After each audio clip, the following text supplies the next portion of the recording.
গল্প পেতে চ্যানেলটি সাবস্ক্রাইব করে পাশে থাকা বেল বাটনে ক্লিক করুন। আমি ঈশিতাকে ছাদ থেকে কোলে করে এনে বিছানায় শুয়ে দিলাম। তারপর আমি তার উপরে শুয়ে পড়লাম। তার নাকে, গলায়, কানে অল্প অল্প করে চুমু দিচ্ছি। সে আমার আদরের ছোঁয়া পেয়ে চোখ বন্ধ করে আছে। জোরে জোরে নিঃশ্বাস ফেলতে লাগলো। আমি যখন তার গোলাপি ঠোঁটজোড়া সাথে আমার ঠোঁটজোড়া মিলিয়ে ভালোবাসার পরশ দিচ্ছি, সে তার দুই হাত দিয়ে আমার মাথার চুল শক্ত করে খামচে ধরেছে। আমি যখন ঠোঁট ছেড়ে একটু নিচে নামতে যাব, তখন সে আমাকে ধাক্কা দিয়ে ফেলে দিল। তারপর আমার উপরে উঠে তার ঠোঁটজোড়া আমার ঠোঁটের কাছে এনে বলতে লাগলো, আমি একটা কথা বলতে চাই। বলো, কি কথা বলবে? আগে আমাকে কথা দিতে হবে, আমি যা বলবো তাই শুনবি। আচ্ছা ঠিক আছে, তুমি যা বলবে তাই শুনবো। আমাদের দুজনের তো এখনো পড়ালেখা শেষ হয় নাই। আমার আরো 1 বছর লাগবে, আর তোরও 2.5 বছর। তাই আমরা পড়ালেখা শেষ না করার আগে অন্য কিছু চিন্তা করব না। অন্য কিছু মানে? যা, আমি মুখে বলতে পারবো না। মুখে না বললে কিভাবে বুঝবো? আমি বেবির কথা বলছি। এই কথা বলে লজ্জায় মুখ লাল করে ফেলেছে। তুমি কি পাগল হয়েছ? পড়ালেখার সাথে বেবি কি সম্পর্ক? আমি এখনই বেবি নিতে চাই। তুই কিন্তু আমাকে কথা দিয়েছিস, আমি যা বলবো তা শুনবি। তাছাড়া আমরা যদি এরকম প্ল্যান করি, তাহলে আমাদের আর পড়াশোনা হবে না, নিজের পায়ে দাঁড়াতে পারবো না। আর আমার খালুজান মানে তোর আব্বু একটা ব্যবসা সামলাচ্ছে। তোর পড়াশোনা শেষ না হলে তোর আব্বুর সাথে ব্যবসায় সাহায্য করতে পারবি না। তাই আমরা এখন এরকম প্ল্যান করা ঠিক হবে না। তাহলে আমরা বিয়ে করেছি কেন? পড়ালেখা শেষ করে বিয়ে করতাম। এত কিছু জানি না, আমি যা বলছি তাই হবে। তার মানে এই 2 বছর তোমাকে আমি নিজের করে পাবো না? না। কি বলছো? তুমি পাগল পেয়েছো?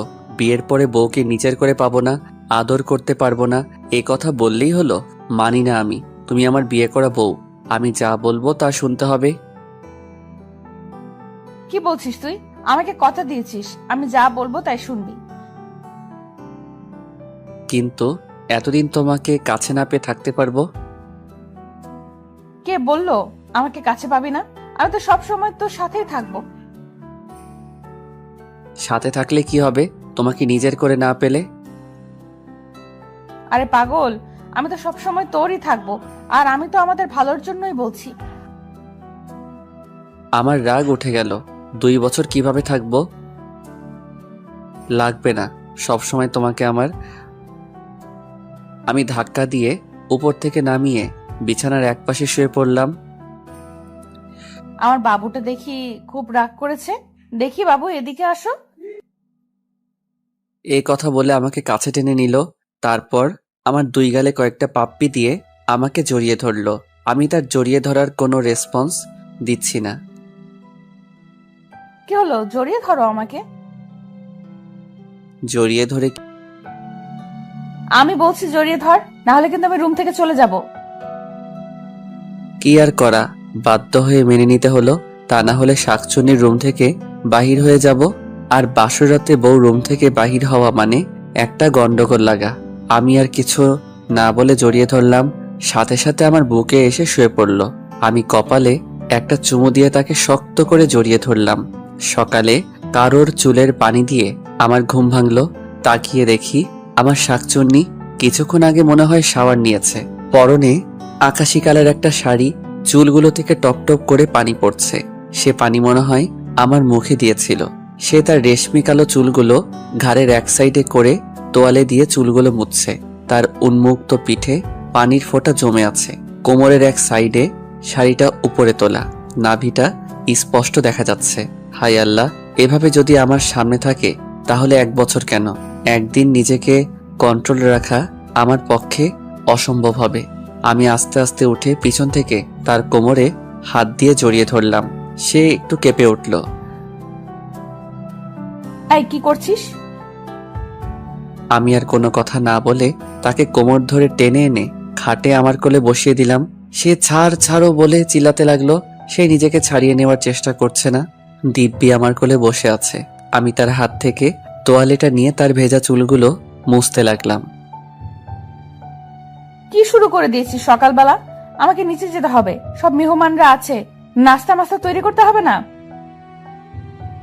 চুপ, একদম চুপ। নতুন বউয়েরা প্রথম দিন কোনো কাজকর্ম করে না। কে বললো তোকে এ কথা? আর আমি নতুন বউ হয়েছি তো কি হয়েছে? এটা তো আমার খালামণির বাড়ি।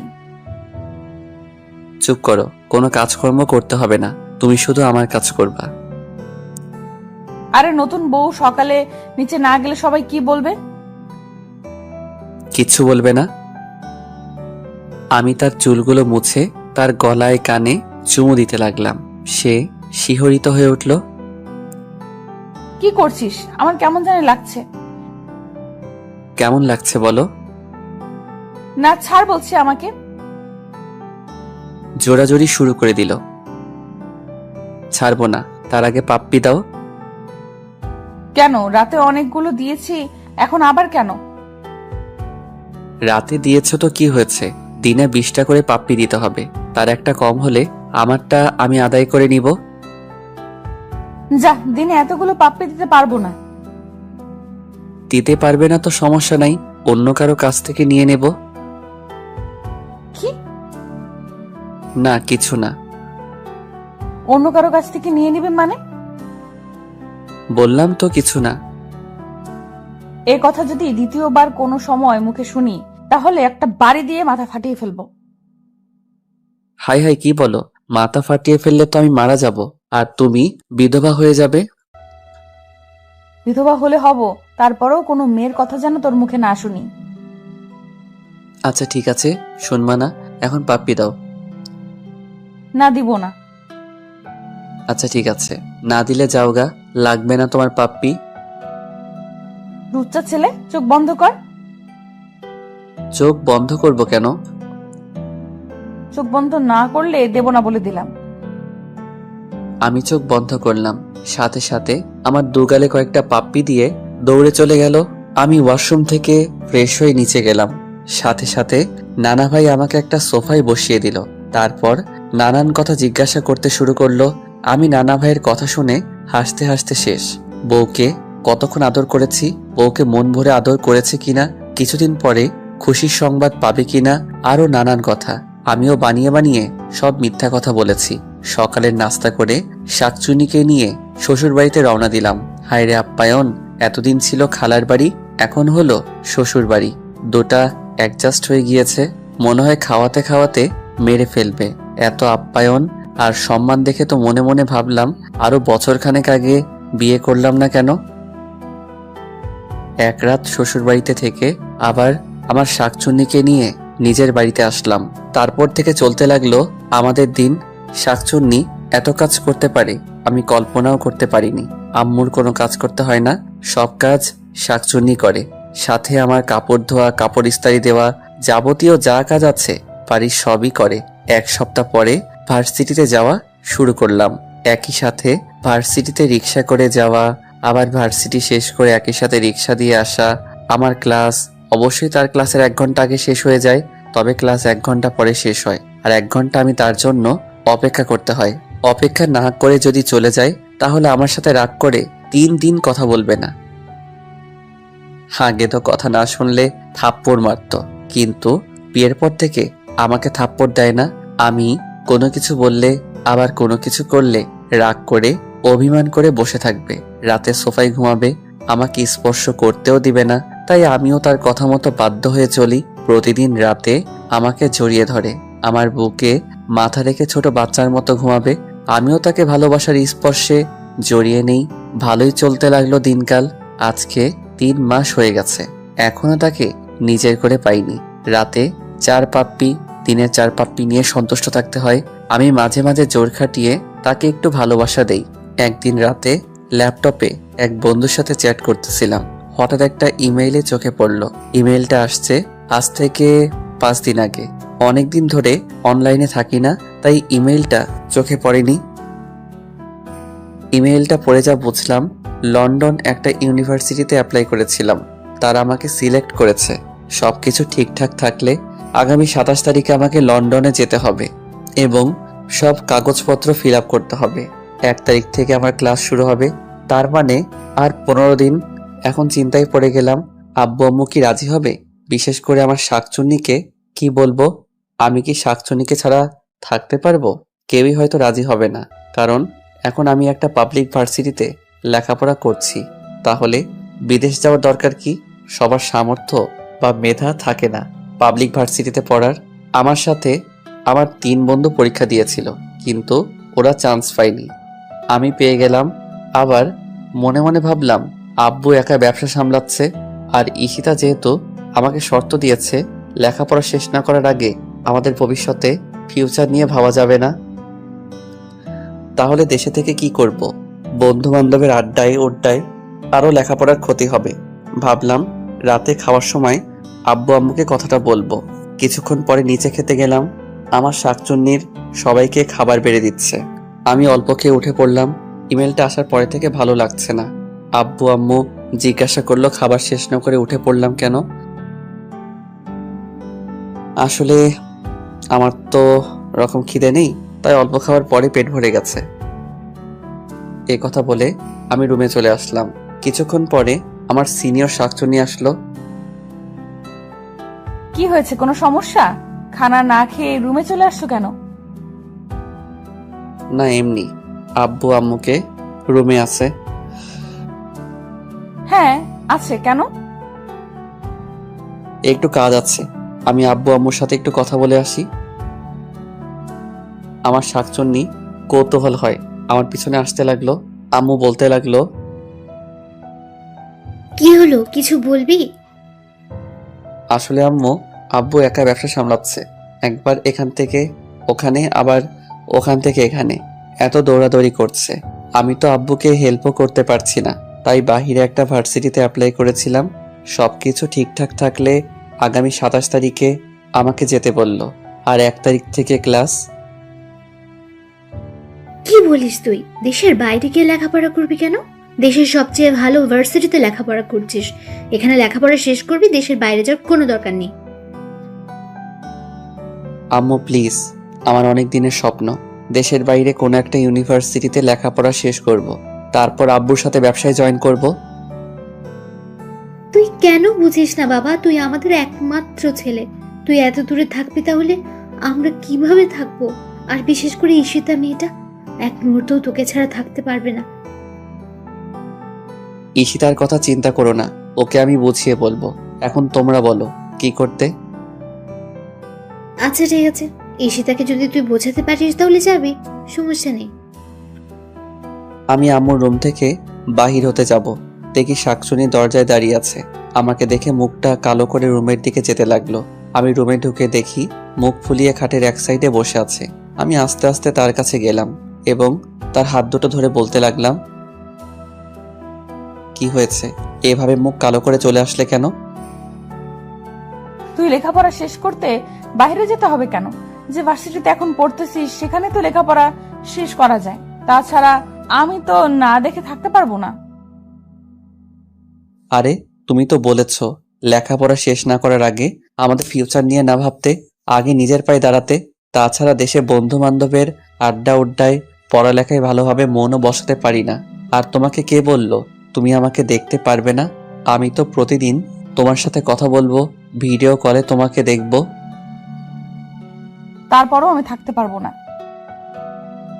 দেখো তুমি সব বুঝছো, যেহেতু আমরা এখন পড়ালেখা ছাড়া অন্য কোনো চিন্তা করছি না, তাহলে ভালোভাবে পড়ালেখাটাই শেষ করি। আর আমার অনেক দিনের স্বপ্ন বাহিরে কোনো ভার্সিটিতে পড়ালেখা শেষ করব। তুমি চাও না আমার স্বপ্ন পূরণ হোক? কিন্তু কিসের কিন্তু? ভয় করে। কিসের ভয়? তোকে নিয়ে ওই জায়গায় তো অনেক সুন্দর সুন্দর মেয়ে আছে, ওইখানে গিয়ে যদি আমাকে ভুলে যাস। পাগলি মেয়ে, তোমাকে আমি ভুলতে পারবো? তুমি যে আমার অন্তরের সাথে মিশে গেছো। নিজেকে নিজে ভুলতে পারি, কিন্তু তোমাকে ভুলতে পারবো না। বিশ্বাস রাখো শুধু আমার উপর, তোমার বিশ্বাসের আমি অমর্যাদা করব না। এখন অনেক রাত হয়েছে, চলো ঘুমাবে। আমার সিনিয়র বউ আর কোনো কথা না বলে চুপচাপ আমার বুকে মাথা দিয়ে আমাকে শক্ত করে জড়িয়ে ধরে ঘুমিয়ে পড়ল। দিন চলতে লাগলো আর আমারও যাওয়ার দিন ঘনিয়ে আসতে লাগলো। এর ভিতরে বউকে একদিনের জন্য নিজের করে আদর করতে পারিনি, আর মাত্র 2 দিন বাকি আছে, সব ঠিকঠাক হয়ে গিয়েছে। প্রতিদিনের মতো আজকে সকালে ঘুম থেকে উঠে নাস্তা করে বন্ধুর সাথে দেখা করতে গেলাম। রিয়া, শামীম, মিশাল, ফারিয়া এরা সবাই পার্কে বসে আছে। আমি একটা রিক্সা নিয়ে পার্কে গেলাম। পার্কের ভেতরে ঢুকতে যাব, দেখি একটা গাছের নিচে একটা ছেলে এবং একটা মেয়ে বসে আছে, আর মেয়েটা ছেলেটার কোলে বসে আছে। ছেলেটার মুখের দিকে মুখ দিয়ে আর ছেলেটা একটু পরপর মেয়েটাকে ঠোঁটে চুমু দিচ্ছে, আরো অশ্লীল কিছু কাজকর্ম করছে। এমন দৃশ্য দেখে আমার শরীর কেমন জানি একটা শিহরিত হয়ে উঠল। আমি রিয়া, স্বামী, বিশাল, ফারিয়া সবার সাথে পার্কে দেখা করলাম। ঘন্টাখানেক আড্ডা দিয়ে বাসার দিকে রওনা দিলাম। ওই ছেলে মেয়ের দৃশ্য এখনো চোখে ভাসছে। রুমের ভিতর প্রবেশ করে দেখি আমার সিনিয়র বউ বিছানা গোছাচ্ছে। আমি গিয়ে তাকে পেছন থেকে জড়িয়ে ধরলাম। সে একটু ভয় পেয়ে গেল। এই কি করছো? ছাড়ো বলছি, আমি কাজ করছি, দেখতে পাচ্ছ না? কোনো কাজ করতে হবে না, আর আজ তোমাকে ছাড়ার জন্য ধরিনি। এ কথা বলে তাকেও দেওয়ালের সাথে চেপে ধরলাম। সে যাওয়ার জন্য ছুটোছুটি শুরু করলো। আমি দুহাত দু সাইডে দিয়ে তাকে আটকে ধরলাম। তারপরও যাওয়ার জন্য জোর জবরদস্তি শুরু করলো। দিলাম এক ধমক। কি হয়েছে তোমার, এরকম ছোটাছুটি করছো কেন? আমার ধমক শুনে একটু চুপ মেরে গেল। আমি আস্তে আস্তে তার ঠোঁটের দিকে আমার ঠোঁট নিতে লাগলাম। সে চোখ বন্ধ করে ফেলেছে। তার নিঃশ্বাস আর আমার নিঃশ্বাস খুব কাছাকাছি। তার ঠোঁট জোড়াগুলো আরেকটা সুখের ছোঁয়া পেতে কাঁপতে লাগলো। সে চোখ বন্ধ করে তার গোলাপি ঠোঁট জোড়া ফেভিকলের আঠার মতো একসাথে লাগিয়ে আছে, অল্প অল্প কাঁপছে। আমি আস্তে আস্তে তার ঠোঁটের কাছে আমার ঠোঁট জোড়া নিয়ে আবার ফিরিয়ে আনলাম। আমার ঠোঁটের স্পর্শ বিলম্ব হতে দেখে তার চোখ আর ঠোঁট জোড়া খুলে আমার দিকে তাকালো। আমি সাথে সাথে তার খোলা ঠোঁটে আমার ঠোঁট ডুবিয়ে দিলাম। সে তার হাত দিয়ে আমার চুল খামচে ধরেছে। আমি তাকে পাগলের মতো কিস এবং আদর করতে লাগলাম। আদর করার এক পর্যায়ে তার বুক থেকে আঁচলটা আমি ফেলে দিলাম। সে সাথে সাথে বলতে লাগলো, কি করছিস? আজ তোমাকে আমি আমার নিজের করে পেতে চাই। তুই কি পাগল হয়েছিস? তুই আমাকে কথা দিয়েছিস কিন্তু। হ্যাঁ, কথা দিয়েছি, কিন্তু আমি আজকে রাখতে পারবো না। আমার আর যাওয়ার 2 দিন বাকি আছে। এই 2 দিন আমি তোমাকে আমার করে পেতে চাই। এ কথা বলে তাকে আমি জোর করে আদর করতে লাগলাম। সে আমাকে জোরে একটা ধাক্কা মারলো। আমি তার ধাক্কা সামলাতে না পেরে ওয়ার্ড্রপের সাথে বাড়ি খেলাম। সাথে সাথে কপালে ব্যথা অনুভব করলাম। কপালে হাত দিয়ে দেখি রক্ত অল্প একটু কেটে গেছে। আমার সিনিয়র বউ আমার কপালে রক্ত দেখে দৌড়ে আমার কাছে আসলো এবং আমার মাথা ধরে বলতে লাগলো, হায় আল্লাহ, এ আমি কি করলাম? সরি, আমি ইচ্ছে করে তোমাকে ধাক্কা মারিনি, প্লিজ, আমার ভুল হয়ে গেছে। সে দৌড়ে ডেটল এবং ব্যান্ডেজ নিয়ে আসলো। আমার মাথা ব্যান্ডেজ দিয়ে বাঁধতে যাবে, আমি এক ঝটকা দিয়ে তার হাত সরিয়ে ফেললাম এবং মাথায় হাত দিয়ে রাগ করে রুম থেকে বের হয়ে গেলাম। সে পিছন থেকে কান্না করতে লাগলো আর বলতে লাগলো, কোথায় যাচ্ছিস? আমার ভুল হয়ে গেছে। আমি তার কোনো কথা শুনলাম না। বাইরে বের হয়ে একটা ফার্মেসিতে গিয়ে মাথাটা ব্যান্ডেজ করে নিলাম। তারপর দুজন বন্ধুকে ফোন করে এনে দোকানে বসে আড্ডা শুরু করলাম। দুপুরে লাঞ্চ টাইম পেরিয়ে গেছে, আমি এখন অবধি বাসায় যাই নাই। বন্ধুরা কিছুক্ষণ আড্ডা দিয়ে চলে গেল। আমি দোকানে বসে আছি। বিকাল 4টা বাজে। হঠাৎ করে মোবাইলটা পকেট থেকে বের করলাম। সাথে সাথে স্ক্রিনের দিকে তাকিয়ে দেখি, হায় হায় সর্বনাশ, 102টা ফোন, 5টা আম্মুর আর বাকিগুলো ঈশিতার। 2 মিনিট পরে আবার ফোনটা বাজতে লাগলো। আম্মু ফোন দিয়েছে। আমি ফোনটা রিসিভ করলাম। হ্যালো। কোথায় তুই? তাড়াতাড়ি বাসায় আয়। কেন, কি হয়েছে? তুই সারাদিন বাসার বাইরে, আর ওইদিকে এসে কখন থেকে রুমের দরজা বন্ধ করে কান্না করছে। আমি অনেকবার গিয়ে ডেকেছি খাবারের জন্য, কিন্তু দরজাও খুললো না। তুই তাড়াতাড়ি বাসায় আয়। আমি ফোনটা কেটে দিয়ে বাসার দিকে যেতে লাগলাম। বাসায় আমার রুমে গিয়ে স্পষ্ট শুনতে পাচ্ছি কান্নার আওয়াজ। আমি দরজা একটা ধাক্কা দিয়ে ডাক দিলাম, কিন্তু কান্না করে যাচ্ছে, দরজা খোলার নাম কোনো খবর নাই। আমি আরো কই একটা ধাক্কা দিলাম এবং ডাক দিলাম, কিন্তু দরজা খুলছে না। এবার আমি একটু রেগে বললাম, ঠিক আছে, যত পারো কান্না করতে থাকো, দরজা খোলার দরকার নাই, আমি আবার বাহিরে চলে যাই। সাথে সাথে দরজা খুলে দিল এবং আমাকে জড়িয়ে ধরে কান্না করতে লাগলো।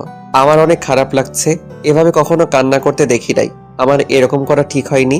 আমি তাকে জড়িয়ে ধরে বললাম, আরে কি হয়েছে, এভাবে কান্না করছো কেন? আসলে আমি সরি, ওই সময় আমার মাথা ঠিক ছিল না। এই যে তোমাকে ছুঁয়ে বলছি, তোমার অনুমতি ছাড়া তোমাকে আমি টাচ করব না। একটু কান্নাটা স্টপ করো। সে এক নাগাড়ে কেঁদেই যাচ্ছে আর ভাঙা ভাঙা গলায় বলতে লাগলো, আমি সরি, আমি ইচ্ছে করে এমনটা করিনি, আমি বুঝতে পারিনি এভাবে লেগে যাবে, প্লিজ আমাকে ক্ষমা করে দে। আরে কি বলছো তুমি? আমার তেমন কিছু হয়নি। আর তুমি কান্না করতে করতে চোখগুলো লাল করে ফেলেছো। এই সামান্য বিষয় নিয়ে এভাবে কান্না করতে হয়? তুই আমার ফোন ধরিসনি কেন? আমার ফোন ভাইব্রেশন লাগানো ছিল, তাই ধরতে পারিনি। তুমি খেয়েছো? তোকে ছাড়া খেয়েছি কখনো? তুমি না খেয়ে এভাবে কান্না করছো, কেমনটা লাগে বলো তো? চলো খাবে। এ কথা বলে আমি তাকে কোলে তুলে নিলাম। সে তার হাত দিয়ে আমার গলা জড়িয়ে ধরলো আর বলতে লাগলো, কি করছিস? খালামণি দেখবে তো। আম্মু দেখলে দেখো, আমার বউকে আমি কোলে নিব। কার কি? আমি ঈশিতাকে কোলে নিয়ে সিঁড়ি দিয়ে নিচতলায় নামছি। এমন সময় আম্মু হুট করে কোথায় থেকে যেন এসে পড়লো। আমার সিনিয়র বউ আম্মুকে দেখে আমার কোল থেকে নামার জন্য ছটফট করতে শুরু করলো। আমি একটু রাগী লুক নিয়ে তার চোখের দিকে তাকালাম। সে সাথে সাথে চুপটি মেরে গেল। আম্মু বলতে লাগলো, কি হয়েছে ঈশিতার? এতক্ষণ রুমে বসে কান্না করছিল, এখন তুই কোলে নিয়ে নিচে নামছিস, কোনো সমস্যা হয়েছে নাকি? আমার সিনিয়র বউ আম্মুর কথা শুনে লজ্জায় মুখ লাল করে আমার বুকের দিকে মুখ ঘুরালো। আমি থমথমে গলায় বললাম, আসলে ঈশিতার অনেকক্ষণ ধরে নাকি কি জন্য পায়ে ব্যথা করছিল, তাইলে নিচে নেমে খাবার খেতে পারেনি। আমার কথা শুনে আম্মু বলতে লাগলো, বোকামি, এমন বোকামি তো দেখি নাই। পায়ে ব্যথা করলে আমাকে বলবি না? না খেয়ে দরজা বন্ধ করে কান্না করলে পায়ে ব্যথা যাবে? যা, ওকে নিয়ে উপরে যা, তারপর পায়ে ব্যথার মলম লাগিয়ে দে। আমি তোদের দুজনের জন্য খাবার নিয়ে আসছি। আমি আমার সিনিয়র বউকে কোলে করে রুমে নিয়ে আসলাম। সে সাথে সাথে আমার কোল থেকে নেমে পড়লো। তারপর বলতে লাগলো, আমি বলছি না খালামণি দেখে ফেলবে? আরে আম্মু দেখেছে তো কি হয়েছে? যা, খালামণির সামনে বুঝি আমার লজ্জা করে না? খালামণি এখন কি ভাববে? আরে আমার লজ্জাপতি সিনিয়র বউ, আম্মু কিছু ভাববে না। ছেলে তার ছেলের বউকে করে নিয়েছে, তাতে কি ভাবার আছে? একটা বাড়ি দিয়ে মাথা ফাটিয়ে ফেলবো। ও মা, আমি আবার কি করলাম? মাথা ফাটাবে কেন? সিনিয়র বউ বলিস কেন? তুই বউ বলতে পারিস না? আচ্ছা ঠিক আছে, সিনিয়র বউ বলবো না, সিনিয়র শাকচুনি বলবো। কি বললি? না কিছু না। কিছু না মানে? তুই সিনিয়র শাকচুন্নি বললি কেন? সরি, মুখ ফসকে বের হয়ে গিয়েছে। মুখ ফসকে বের হয়নি, তুই ইচ্ছাকৃত ভাবে বলেছিস। আজকে খাইছি তোরে আমি। আরে কি করছো? ছাড়ো আমাকে। তোমার না পায়ে ব্যথা? কিসের ব্যথা? ও মা, আম্মুকে না বললাম তোমার পায়ে ব্যথা? এখন আম্মু যদি এসে দেখে তুমি ব্যথা নিয়ে তার ছেলের গলা চেপে ধরে আছো, তাহলে আম্মুও বুঝে ফেলবে যে তোমার পায়ে খুব ব্যথা নেই। তোমাকে আমি এমনি এমনি কোলে নিয়েছিলাম। ও হ্যাঁ, তাই তো। এখন চুপচাপ সোফায় বসে পড়ো, আমি তোমার পায়ে মলম লাগিয়ে দেই। মলম লাগাবি কেন? আমার পায়ে তো ব্যথা নাই। আরে আম্মু না বললো তোমার পায়ে মলম লাগিয়ে দেওয়ার জন্য? আচ্ছা ঠিক আছে। আমি আমার সিনিয়র বউয়ের পায়ে মলম লাগিয়ে দিচ্ছি। এমন সময় আম্মু খাবার নিয়ে রুমে আসলো। দুজনে হাত মুখ ধুয়ে এসে খাবার খেতে বসলাম। কিন্তু আমার শাকচুনি নাকি খেতে পারবে না। আমি তো জানি শাকচুনি কি জন্য বলল খেতে পারবে না। আমি নিজের হাতে শাকচুন্নিকে খাইয়ে দিলাম। শাকচুন্নির ছোট বাচ্চার মতো ভাত চিবানো দেখলে আর যে কি ভালো লাগে তা বলে বোঝাতে পারবো না। খাওয়া দাওয়া শেষ করে ছাদে দুজনে কিছুক্ষণ আড্ডা দিলাম। আমার যাওয়ার আর 2 দিন বাকি আছে, কিছু শপিং করতে হবে। তাই বিকেলে বাসা থেকে বের হলাম শপিং করার জন্য। কিন্তু শাকচুনি আমার সাথে শপিং এ যাবে না। শপিং করতে নাকি ওর ভালো লাগে না। শপিং করে রাতে বাড়ি ফিরলাম। রাতের খাবার খেয়ে খুব ক্লান্ত লাগছে। রুমে গিয়ে বিছানায় গাটা এলিয়ে দিলাম। কিছুক্ষণ পরে আমার শাকচুন্নি রুমে আসলো। এসে দেখে আমি বিছানায় শুয়ে আছি, তাই জিজ্ঞেস করলো, তোমার কি শরীর খারাপ? আমি মাথা ঝাঁকিয়ে দিয়ে না বললাম। আমার মাথা ঝাঁকি দেখে রেগে বলল, মুখে কি কোনো কিছু ঢুকছে নাকি ইঁদুর বিড়াল টিড়াল? মুখে কথা বোঝা যায় না। আমি তার কথার কোনো উত্তরই দিলাম না। বালিশের নিচ থেকে মোবাইলটা বের করে টিপতে লাগলাম।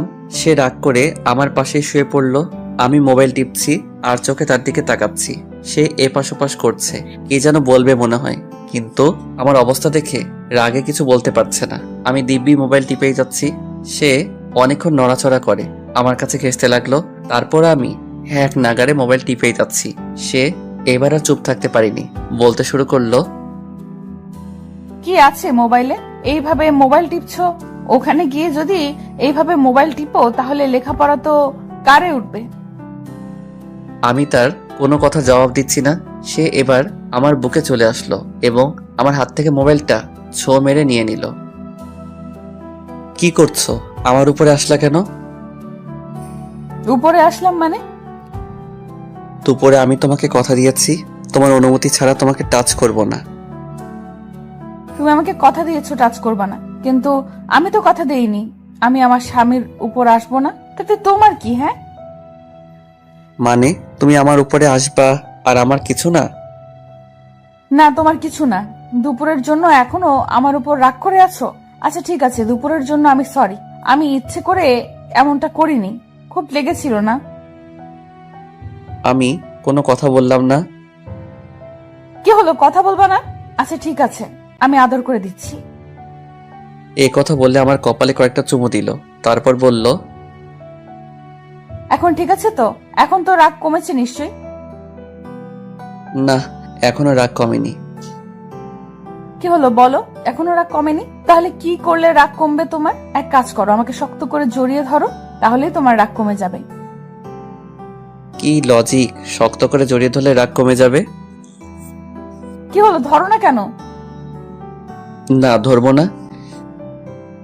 না ধরলে দুপুরে যে জায়গায় ব্যথা পেয়েছো সেই জায়গায় দিব একটা। কি দিবা? বাঁশ দিয়া বাড়ি। কি? না কিছু না। কিছু মানে? তুমি যে বললা বাঁশ দিয়ে বাড়ি দিবা। না বাবু, আমি বাঁশ দিয়া বাড়ির কথা বলি নাই, আমি চুমুর কথা বলছি। এই যে আরেকটা চুমু দিচ্ছি, এবার তো জড়িয়ে ধরো প্লিজ। আমি কিছু না বলে পাগলিটাকে জড়িয়ে ধরলাম। সে আমার বুকে মাথা দিয়ে শুয়ে পড়ল। হঠাৎ করে লক্ষ্য করলাম সে ঘুমাচ্ছে না, নড়াচড়া করছে আর বারবার আমার বুক থেকে মাথা তুলে আমাকে দেখছে। আগে তো এরকম করেনি। আমার বুকে শোয়ার সাথে সাথে ঘুমিয়ে পড়ে। হঠাৎ করে আমাকে বলতে লাগলো, এই কি? এই কি? একটা কথা বলবো? হ্যাঁ বলো। আমি না হ্যাঁ বলো। আমি না কি? তুমি না? আমি না আরে কি আমি না আমি শুরু করছো? আমি মুখে বলতে পারবো না, কানে কানে বলবো। আচ্ছা ঠিক আছে বলো। আমার সিনিয়র বউ কানে কানে যে কথা বলল তা শুনে আমার চোখ চড়ক গাছ হয়ে গিয়েছে। সে নাকি আমার আদর পেতে চায়, আমার ভালোবাসা পেতে চায়, আমার স্পর্শ চায়। কিন্তু মাগার বেবি টেবির প্ল্যান করা যাবে না। সমস্যা নাই, আমি তো এর সুযোগের অপেক্ষায় ছিলাম। সে আমার কানে কানে এই কথা বলে। লজ্জায় আমার বুকে মুখ লুকালো। আমি তার মাথাটা আমার বুক থেকে তুললাম, তারপর তার দিকে তাকালাম। সে চোখ বন্ধ করে আছে আর আমি এই সুযোগে আমার ঠোঁট তার ঠোঁটের কাছে কাছে নিতে লাগলাম। তার শ্বাস প্রশ্বাস আমার মুখের উপরে পড়ছে, তার বুক দ্রুত ওঠানামা করছে। আমি বুঝতে পারছি একসময় তার ঠোঁটের সাথে আমার ঠোঁট এক হয়ে যায়। সে নিজেকে সামলাতে পারছে না, আমার প্রতিটি ছোঁয়ায় সে কেঁপে উঠছে। এক সময় দুজন দুজনের মাঝে হারিয়ে যেতে লাগলাম। 2টা দিন খুব ভালোভাবে কেটেছে। এই 2টা দিন হিসাব করলে জীবনের সবচেয়ে আনন্দময় দিন ধরা যেতে পারে। আজকের বিকাল 5টা বাজে আমার ফ্লাইট। যাওয়ার সময় বন্ধু বান্ধব, আত্মীয় স্বজন সবার কাছ থেকে বিদায় নিয়ে গাড়িতে উঠলাম। আমার খুব খারাপ লাগছে, বন্ধু বান্ধব সবাইকে ছেড়ে এত দূরে চলে যাচ্ছি। ভাবতেই কেমন যেন একটা কষ্ট লাগছে। বন্ধু বান্ধবের সাথে কত আড্ডা উড্ডা দিলাম, হাসি রং তামাশায় খেলাধুলায় জীবনটাকে মাতিয়ে তুলেছিলাম। আর হয়তো সেই সোনালী দিনগুলো জীবনে ফিরে আসবে না। শত ইচ্ছে করলেও সব বন্ধু বান্ধব এক হয়ে আর আড্ডা দিতে পারবো না, কারণ ততদিনে হয়তো সবাই যার যার কর্মজীবন নিয়ে ব্যস্ত হয়ে পড়বে। গাড়িতে বসে আছি, গাড়ির ভিতরে কারো মুখের দিকে তাকাতে পারছি না। সবার মুখ কালো হয়ে আছে। হয়তো আপনজন দূরে চলে গেলে যে একটা কষ্ট বুকে জমা হয়, সেই কষ্ট থেকে আপনা আপনি মুখ কালো হয়ে যায়। গাড়ি এয়ারপোর্টে গিয়ে পৌঁছালো। এখন সবাই থেকে বিদায় নিয়ে ভিতরে ঢোকার পালা। মা বাবার সামনে গিয়ে দাঁড়ালাম। চোখ দুটো ঝাপসা হয়ে আসছে। মা বাবাকে স্পষ্ট দেখতে পাচ্ছি না। বিদায়টা এত কষ্টের হয় কেন? মা বাবার সামনে দাঁড়াতেই টপ টপ করে চোখ থেকে পানি পড়তে লাগলো। আমার মা আমাকে জড়িয়ে ধরে হাউমাউ করে কেঁদে দিলেও সাথে বাবাও। আমিও তাদেরকে জড়িয়ে ধরে কেঁদে দিলাম। ঈশিতার দিকে তাকিয়ে দেখি বারবার ওড়না দিয়ে মুখ মুছছে, চোখ দুটো লাল হয়ে আছে।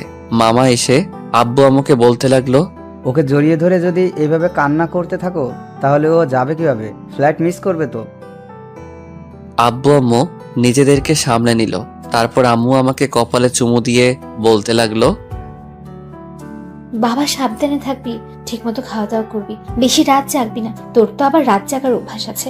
আর ঠিকমতো লেখাপড়া করবি, কারোর সাথে ঝগড়া বিবাদ করবি না, খারাপ মানুষ থেকে দূরে থাকবি, খারাপ কোনো জিনিসই খাবি না, সময় পেলেই আমাকে ফোন দিবি। আরো নানান উপদেশ দিতে লাগলো। হঠাৎ করে বলতে লাগলো, ওই দেখ ঈশিতা মেয়েটা কিভাবে কান্না করছে, যা মেয়েটাকে কিছু বলে আয়। আমি আস্তে আস্তে আমার শাকচুনির কাছে গিয়ে দাঁড়ালাম। সাথে সাথে শাকচুনি আমাকে জড়িয়ে ধরে ফুপিয়ে ফুপিয়ে কান্না শুরু করে দিল। আমি তাকে জড়িয়ে ধরে বললাম, আরে পাগলি, এভাবে কাঁদলে আমি যাব কিভাবে? আমার যে ফ্লাইটের টাইম হয়ে গেছে, যাবার সময় এভাবে কাঁদলে আমি যেতে পারবো? কিন্তু আমার শাকচুনি আমার কোনো কথাই শুনছে না, কেঁদেই চলেছে। আমি আব্বু আম্মুর কাছ থেকে বিদায় নিয়ে ঈশিতার সামনে গিয়ে দাঁড়ালাম। সাথে সাথে আমাকে জড়িয়ে ধরে কান্না শুরু করে দিল। আমি তাকে কি বলে সান্ত্বনা দিব ভাষা খুঁজে পাচ্ছি না। কিছুক্ষণ পরে আমি তার মাথাটা আমার বুক থেকে তুলে তার চোখে পানি মুছে দিয়ে বললাম, যেভাবে কান্না করছো মনে হচ্ছে আমি তোমাকে ছেড়ে আজীবনের জন্য চলে যাচ্ছি। এভাবে কান্না করলে আমি যেতে পারবো? আমি তোমার সেই মিষ্টি হাসি মাখা মুখটা দেখে যেতে চাই। কি দিবা না সেই হাসি মাখা মুখে বিদায়? আমার কথা শুনে মাথা ঝাঁকি দিয়ে বলল, হ্যাঁ দিব। তাহলে চোখের পানি মুছো আর তাকাও আমার দিকে। আমি তার কাঁধের উপর দুহাত দিয়ে বললাম, একদম টেনশন করবা না আমাকে নিয়ে। আমি তোমাকে প্রতি মিনিটে ফোন দিব। ঠিকঠাক মতো খাওয়া দাওয়া করবে, হ্যাঁ? আর আব্বু আম্মুর খেয়াল রেখো। বাসা থেকে ভার্সিটি ছাড়া বাহিরে যাওয়ার দরকার নাই।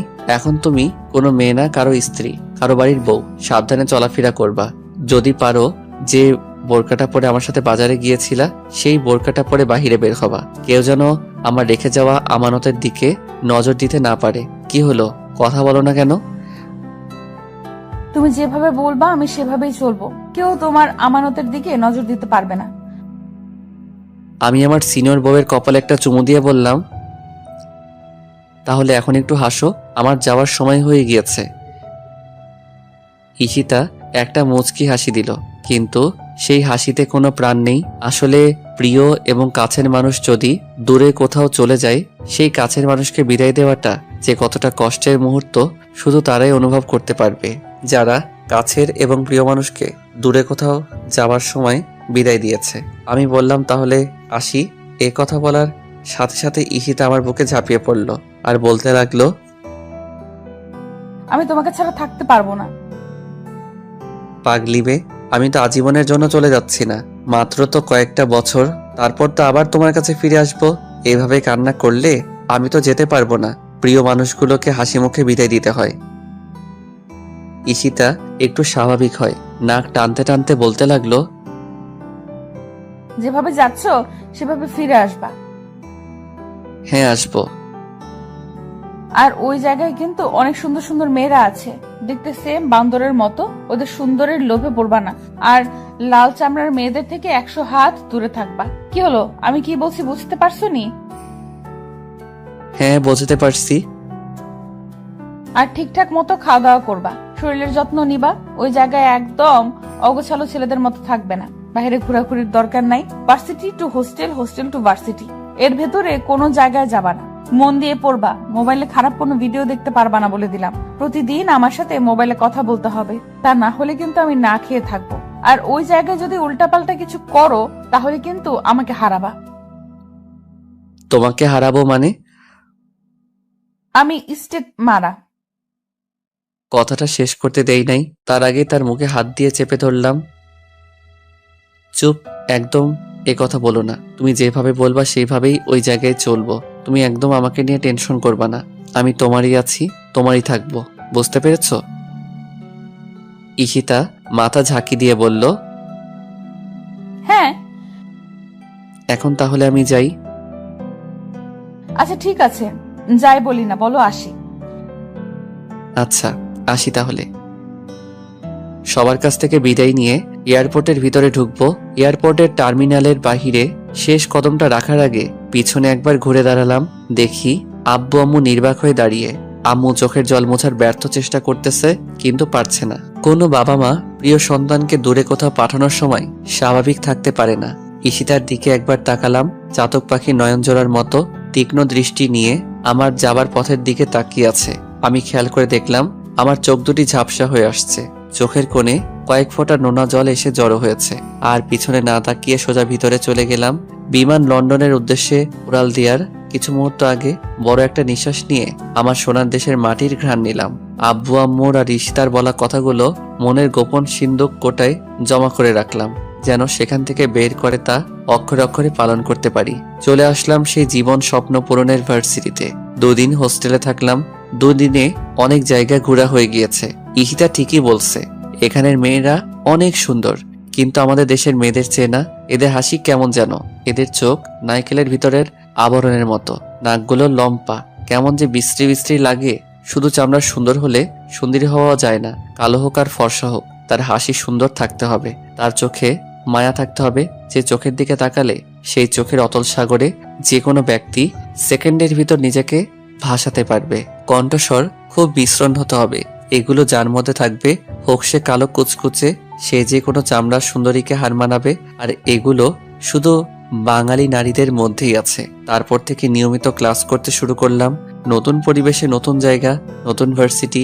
কিছুদিনের ভিতরে বন্ধু বান্ধব হয়ে গিয়েছে, শিক্ষক শিক্ষিকাদের সাথে পরিচিত হয়ে গেছি। চলতে শুরু করলাম আমার স্বপ্ন পূরণ বাস্তবায়ন করার পথে। সময় পেলেই আব্বু আম্মু আর ঈশিতার সাথে কথা বলি। কথা বলার পর কোনো কিছুই ভালো লাগে না। আব্বু আম্মু আর ঈশিতার চেহারা চোখের সামনে ভেসে ওঠে। খুব মিস করি বন্ধুদের আড্ডার মজা। জানি যতদিন থাকবো এই দূর দেশে, তো দিন থাকবে প্রিয় মানুষদের সাথে কাটানোর সময়গুলো আমার স্মৃতির ফ্রেমে। দিন চলতে লাগলো, এক এক করে 4টা বছর চলে গেল। বিবিএ ফাইনাল এক্সাম দিয়েছি। 15 দিন পরে রেজাল্ট জানাবে। উপস্থিত হলাম রেজাল্টের দিন ভার্সিটিতে। বছরের 10 জন সেরা ছাত্র, এর ভিতর আমি 3 নাম্বার হয়েছি। বিদায় অনুষ্ঠানে ওই দেশের পররাষ্ট্রমন্ত্রী আমাকে বছরের সেরা ছাত্র পুরস্কার তুলে দিলেন এবং আমার হাতে সরকারি সিলমোহর দিয়ে বিবিএ ডিগ্রিধারী সার্টিফিকেট তুলে দিলেন। আজ আমি অনেক খুশি, আমার স্বপ্ন পূরণ করতে পেরেছি। ইচ্ছে করলে এখন এই মুহূর্তে দেশে যেতে পারি, কিন্তু না, আরো কয়েকটা দিন সুন্দর এই শহর লন্ডনকে দেখব। একটা দিন ঘুরে ঘুরে বিভিন্ন সুন্দর সুন্দর জায়গায় দেখেছি, কিন্তু না, কিছুতেই ভালো লাগছে না। মনটা শুধু ছটফট করছে আব্বু আম্মু আর ঈশিতাকে দেখার জন্য। রাতের টিকিট কেটে আব্বু আম্মুকে ফোন দিয়ে বললাম 15 দিন পরে দেশে আসছি। এ কথা শুনে আব্বু আম্মু যে কতটা খুশি হয়েছে আমি মন দিয়ে অনুভব করতে পারছি। ঈশিতাকে ফোন দিয়ে জানালাম। ঈশিতা এত বিশ্বাসই করতে পারছে না আমি আগামীকালের জন্য টিকিট কেটেছি। কেউ জানে না, সবাইকে সারপ্রাইজ দেব। আর হ্যাঁ, এই 4 বছরে অনেকটা পরিবর্তন হয়েছে। ঈশিতা অনার্স মাস্টার্স কমপ্লিট করে মামার অফিসে চাকরি করছে। আমি অনেকবার বলেছি চাকরি করার দরকার নাই, কিন্তু ঈশিতা বলে, তাহলে লেখাপড়া করেছি কেন? তুমি ইচ্ছে করে চাকরি ছেড়ে দিবে? বন্ধু বান্ধব অনেকেই চাকরি করছে। এর পরের দিন ভোর 6টায় বাংলাদেশের উদ্দেশ্যে রওনা দিলাম। বাড়ির গেটের কাছে এসে দেখি বর দুপুরবেলা দারোয়ান চাচা ঘুমাচ্ছে। চাচাকে ডাক দিলাম। চাচা ঘুম থেকে উঠে বলল, কে তুমি? চাচা আমাকে চিনতে পারছো না? আমি ফারাবি। তুমি ফারাবি? তুমি তো অনেক সুন্দর এবং স্মার্ট হয়ে গিয়েছো। আমি চাচার কথা শুনে হাসতে লাগলাম। গেট দিয়ে আস্তে আস্তে ভিতরে ঢুকছি। দেখি আম্মু মোটরের পাইপ দিয়ে ফুল গাছে পানি দিচ্ছে। পিছন থেকে মার চোখে হাত জোড়া রাখলাম। সাথে সাথে আম্মু তার হাত দিয়ে আমার হাত জোড়া চেপে ধরলো আর বলতে লাগলো, কে আমার এভাবে চোখ ধরেছে? আমার ফারাবি ছাড়া তো কেউ আমাকে এভাবে চোখ ধরে না। কে তুমি? আমি মার চোখ জোড়া ছেড়ে মাকে কোলে তুলে নিলাম। আম্মু সাথে সাথে ঘুরে আমাকে দেখে কান্না শুরু করে দিল। ফারাবি তুই? আমি তো বিশ্বাস করতে পারছি না। হ্যাঁ আম্মু, আমি তোমার ফারাবি।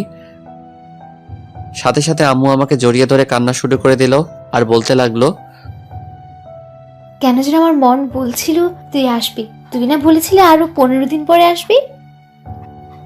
তোমাদের সারপ্রাইজ দেওয়ার জন্য ওই দিন মিথ্যা কথা বলেছিলাম। এখন এইভাবে কান্না করো না। আমি তো আর তোমাদেরকে ছেড়ে কখনো যাব না। আব্বু কোথায়? তোর আব্বু অফিসে। তোর আব্বুকে এখনই ফোন দিয়ে জানাচ্ছি। চল বাসায়, ভেতরে চল। বাসার ভিতরে গেলাম, ব্যাগ ট্যাগ রেখে সোফায় বসলাম। আম্মু আব্বুকে ফোন দিয়ে জানিয়ে দিয়েছি। আম্মু তাড়াতাড়ি শরবত এনে দিল। 4 বছর পর মায়ের হাতে কোনো খাবার খাচ্ছি। শরবতটা শেষ করে এদিক ওদিক তাকিয়ে একজোড়া চোখকে খুঁজছি। আম্মু আমি কাকে খুঁজছি তা মানের বুঝে ফেলেছে। ঈশিতাকে খুঁজছিস? ঈশিতা সকালে ওদের বাড়িতে গিয়েছে, বললো আজকে অফিস নেই, বিকেলে চলে আসবে। তুই যেয়ে তোর রুমে রেস্ট কর, আমি ঈশিতাকে ফোন দিয়ে বলছি।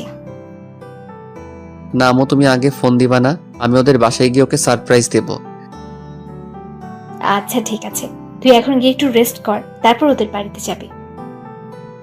আমি আমার রুমে এসে দেখি রুম খুবই পরিপাটি এবং খুব সুন্দর করে গোছানো। আমার বইপত্র কাপড় চোপড় খুব যত্ন করে রাখা। ওয়াশরুম থেকে ফ্রেশ হয়ে বিছানায় গা এলিয়ে দিতেই 2 চোখে ক্লান্তির ঘুম এসে জড়ো হয়েছে। দুপুরে আম্মুর ডাকে ঘুম ভাঙলো। ঘুম থেকে উঠে ফ্রেশ হয়ে নিচে নেমে দেখি আব্বু দাঁড়িয়ে আছে। আমি আব্বুকে সালাম করলাম। আব্বু আমাকে জড়িয়ে ধরলো। ঈশিতাটাকে এখন অবধি দেখি নাই। দুপুরে মায়ের হাতে রান্না করা খাবার খুব তৃপ্তি সহকারে পেট ভরে খেলাম।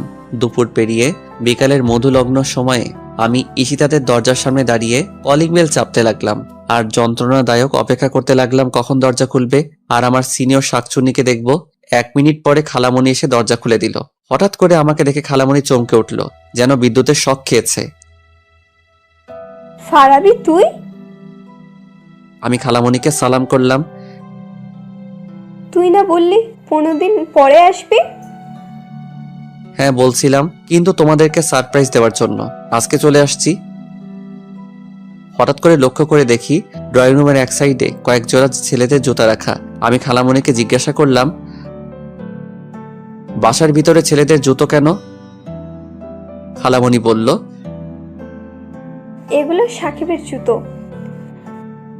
সাকিব? কোন সাকিব? সাকিবের জুতা এখানে কেন? আরে তোর মামাতো ভাই সাকিবের জুতো। সাকিব এখানেই থাকে, ওদের অফিস এখান থেকে কাছে, তাই যাতায়াতের সুবিধার জন্য এখানেই থাকে গত 2 মাস ধরে। আর ঈশিতা তো সাকিবদের অফিসেই চাকরি করে। কই, ঈশিতা তো আমাকে কথা বলে নাই যে সাকিব ভাইদের অফিসে চাকরি করে। হয়তো তোকে বলতে মনে নেই। এখন আপনাদেরকে সাকিবের কথা একটু বলি। সাকিব আমার বড় মামার ছেলে, আমার চেয়ে 1.5 বছরের বড়। মাস্টার্স কমপ্লিট করে তাদের অফিসে দেখাশোনা করছে। আচ্ছা বাদ দে, তুই ঈশিতাকে না জানিয়ে হঠাৎ করে চলে আসলি। আমি তো বিশ্বাসই করতে পারছি না। ঈশিতা জানলে কতটা খুশি হবে তুই জানিস? তোর আসার 15 দিন বাকি আছে, সেই কথা শুনে মেয়েটা যে কতটা খুশি হয়েছিল, আমার কান তো একেবারে ঝালাপালা করে ফেলেছে। সারাক্ষণ খালি আমাকে বলে, আম্মু ফারাবি আসার আর 15 দিন বাকি আছে। ফারাবি আগের মতো থাকবে তো নাকি পরিবর্তন হয়ে যাবে? ও মনে হয় বিদেশে থেকে অনেক সুন্দর হয়ে আসবে। আমি ওকে এয়ারপোর্ট থেকে রিসিভ করে আনবো। আরো নানান কথা। তুই দাঁড়া, আমি এক্ষুনি ঈশিতাকে ফোন দিয়ে বলছি।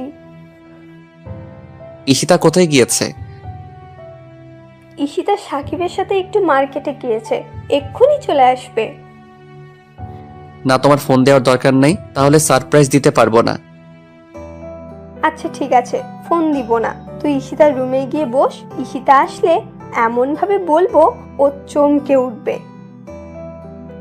আচ্ছা ঠিক আছে, আমি যাচ্ছি। ঈশিতা আসলে বলবা যে একটা নীল শাড়ি পরে ওর রুমে আসতে।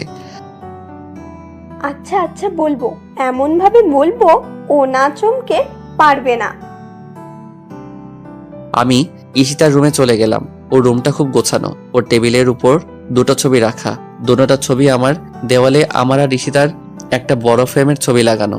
ঈশিতাকে ছবিটার মধ্যে খুব সুন্দর লাগছে। অনেকক্ষণ হয়ে গেল, ঈশিতার আসার কোনো খবর নাই। আমি যেন আর ধৈর্য ধরতে পারছি না। কখন দেখা হবে আমার ঈশিতার সাথে? ঘড়ির কাঁটা যেন এক জায়গায় থমকে দাঁড়িয়ে আছে। সময় যেন চলতে চাচ্ছে না। এই অপেক্ষাটা যেন একটা ছটফট অনুভূতির অপেক্ষা হয়ে দাঁড়িয়ে আছে। 10 মিনিট পরে খালামণি 1 কাপ আমার পছন্দের জ্যামলি কফি এনে দিল। কফির মগটা হাতে নিয়ে দোতলা বারান্দায় গিয়ে দাঁড়ালাম। শেষ বিকেলের লাল রক্তিম সূর্য অস্ত যায় অবস্থা। হালকা শোষ শব্দ করা প্রবলা বাতাস, সীমাহীন নীল আকাশ, দল বেঁধে শূন্য আকাশে ভেসে বেড়ানো পাখির কিচিমিচি, ব্যস্ত শহরের কোলাহল, মানুষগুলো যার যার নিরে ফিরে যাওয়ার জন্য ছোটাছুটি করছে। আর আমি উদাসীন হয়ে বহমান অপেক্ষায় দাঁড়িয়ে আছি আমার সিনিয়র বউকে দেখব বলে। 4 বছর 9 দিন 11 ঘন্টা পর যখন তার সাথে দেখা হবে, তখন এর সিচুয়েশন কেমন হবে, কতটুকু আবেগ এসে জমা হবে, সে কথা ভাবতেই মনের ভিতরে একটা অন্যরকম ভালো লাগা কাজ করতে লাগলো। হঠাৎ করে নিচে খেয়াল করে দেখি সাকিব মোটরসাইকেল খুব স্পিডে এনে গেটের সামনে থামালো, আর তার পিছনে একটি মেয়ে বসা ছিল। মেয়েটা তাল সামলাতে না পেরে সাকিবের সাথে ল্যাপটে গেল। হাসতে হাসতে মেয়েটি গাড়ি থেকে নামলো। আমি তীক্ষ্ণ দৃষ্টি নিয়ে তাকিয়ে আছি। হঠাৎ করে মেয়েটার দিকে খেয়াল করে দেখি এ তো আমার ঈশিতা। আমার বুক ডুকডুক করতে শুরু করলো। বুকের কোনো এক গোপন জায়গা চিনচিন ব্যথা অনুভব করতে লাগলাম। সারপ্রাইজ দিতে এসে আবার আমি সারপ্রাইজ হয়ে যাই, কে জানে, হতেও তো পারে। ঈশিতা আর সাকিব হেসে হেসে বাসার ভিতরে ঢুকছে, আর সে হাসি যেন আমার বুকে ধারালো ছুরির মতো বিঁধছে। এ আমি কি দেখছি? ঈশিতা এরকম টাইট ফিটিং বোরকা পরে সাকিবের সাথে মার্কেটে গিয়েছিল? আমি ভাবতেও পারছি না 4 বছর পরে এসে আমার ঈশিতাকে এই রূপে দেখব। আমার ঘৃণা হচ্ছে। তার মানে ঈশিতা আমার থেকে দূরে থাকার সুবাদে অফিসের নাম করে এরকম অশ্লীল কাপড় চোপড় পরে মার্কেট করে ঘুরে বেড়াচ্ছে, তাও আবার আরেকজনকে নিয়ে আমার অগোচরে। আর আমাকে ভুলভাল বুঝিয়েছে যে সে সর্বদা পর্দা করে চলে। আমি দোতলা বারান্দা থেকে ঈশিতার রুমে চলে আসলাম। তারপর ঈশিতার রুমের জানালার গ্লাস দিয়ে তাকিয়ে আছি ড্রয়িং রুমে। ঈশিতা আর সাকিব কি করে?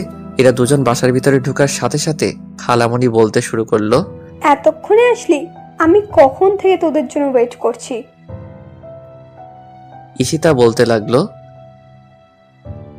আর বলো না আম্মু, ও আমাকে সারাটা রাস্তা জ্বালিয়ে মেরেছে।